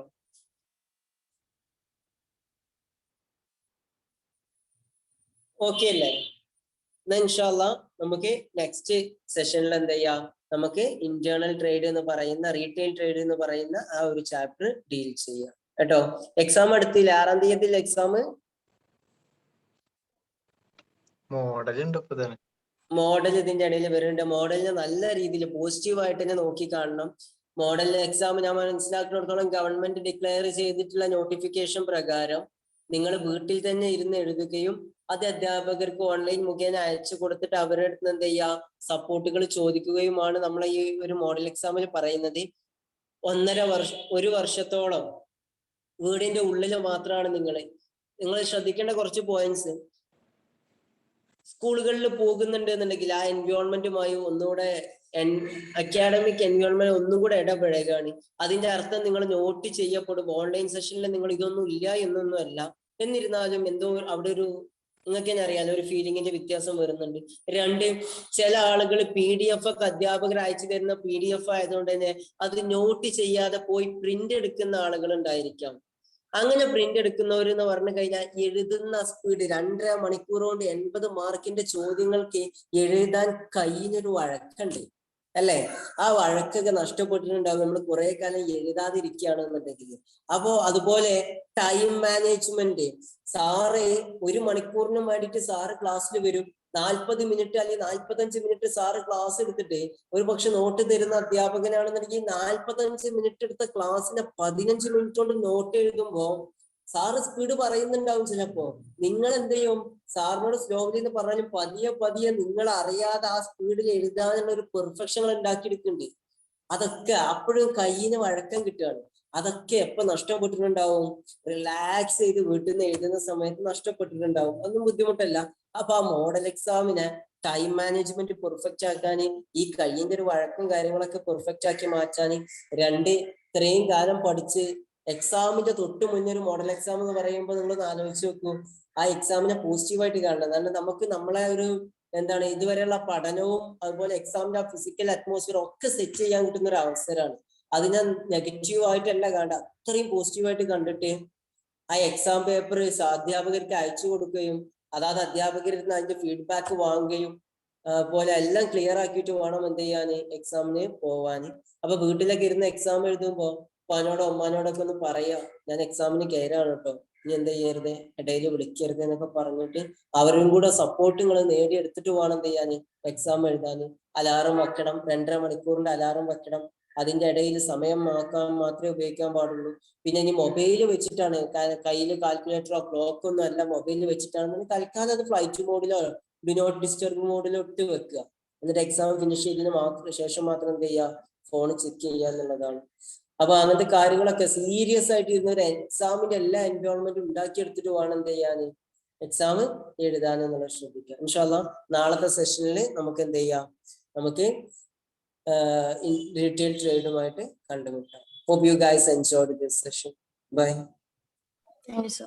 പിന്നെ ഒരു കാര്യം സൂചിപ്പിക്കാനുള്ള, പുതിയ വന്നിട്ടുള്ള കുട്ടികൾക്ക്, അതായത് കഴിഞ്ഞ ക്ലാസ്സുകളിൽ സ്ഥിരമായിട്ട് ഇപ്പൊ ഇതിപ്പോ എന്റെ 5ാമത്തെ സെഷനാണ്. കഴിഞ്ഞ സെഷനുകളിലായിരുന്നു ഞാൻ എന്റെ നമ്പറും കാര്യങ്ങളൊക്കെ കൊടുത്തിട്ടുണ്ടായിരുന്നു ക്ലാരിഫിക്കേഷന് വേണ്ടിയിട്ട്. അപ്പൊ ഇനി നിങ്ങൾക്ക് എന്തെങ്കിലും ഡൗട്ട്സോ കാര്യങ്ങളോ ഇനി എന്തെങ്കിലും കൺഫ്യൂഷനുകളൊക്കെ ഉണ്ടെന്നുണ്ടെങ്കിൽ മുസ്ലിം സാറായിട്ട് കോൺടാക്ട് ചെയ്ത് അതിന്റെ നമ്പർ കിട്ടും. എന്റെ പേര് നുഹ്മാൻ എന്നാണ്. അപ്പൊ സാറിന് എന്റെ നമ്പർ കിട്ടും. എന്തെങ്കിലും കാര്യങ്ങളുണ്ടെങ്കിൽ കോൺടാക്ട് ചെയ്യും. Okay, by.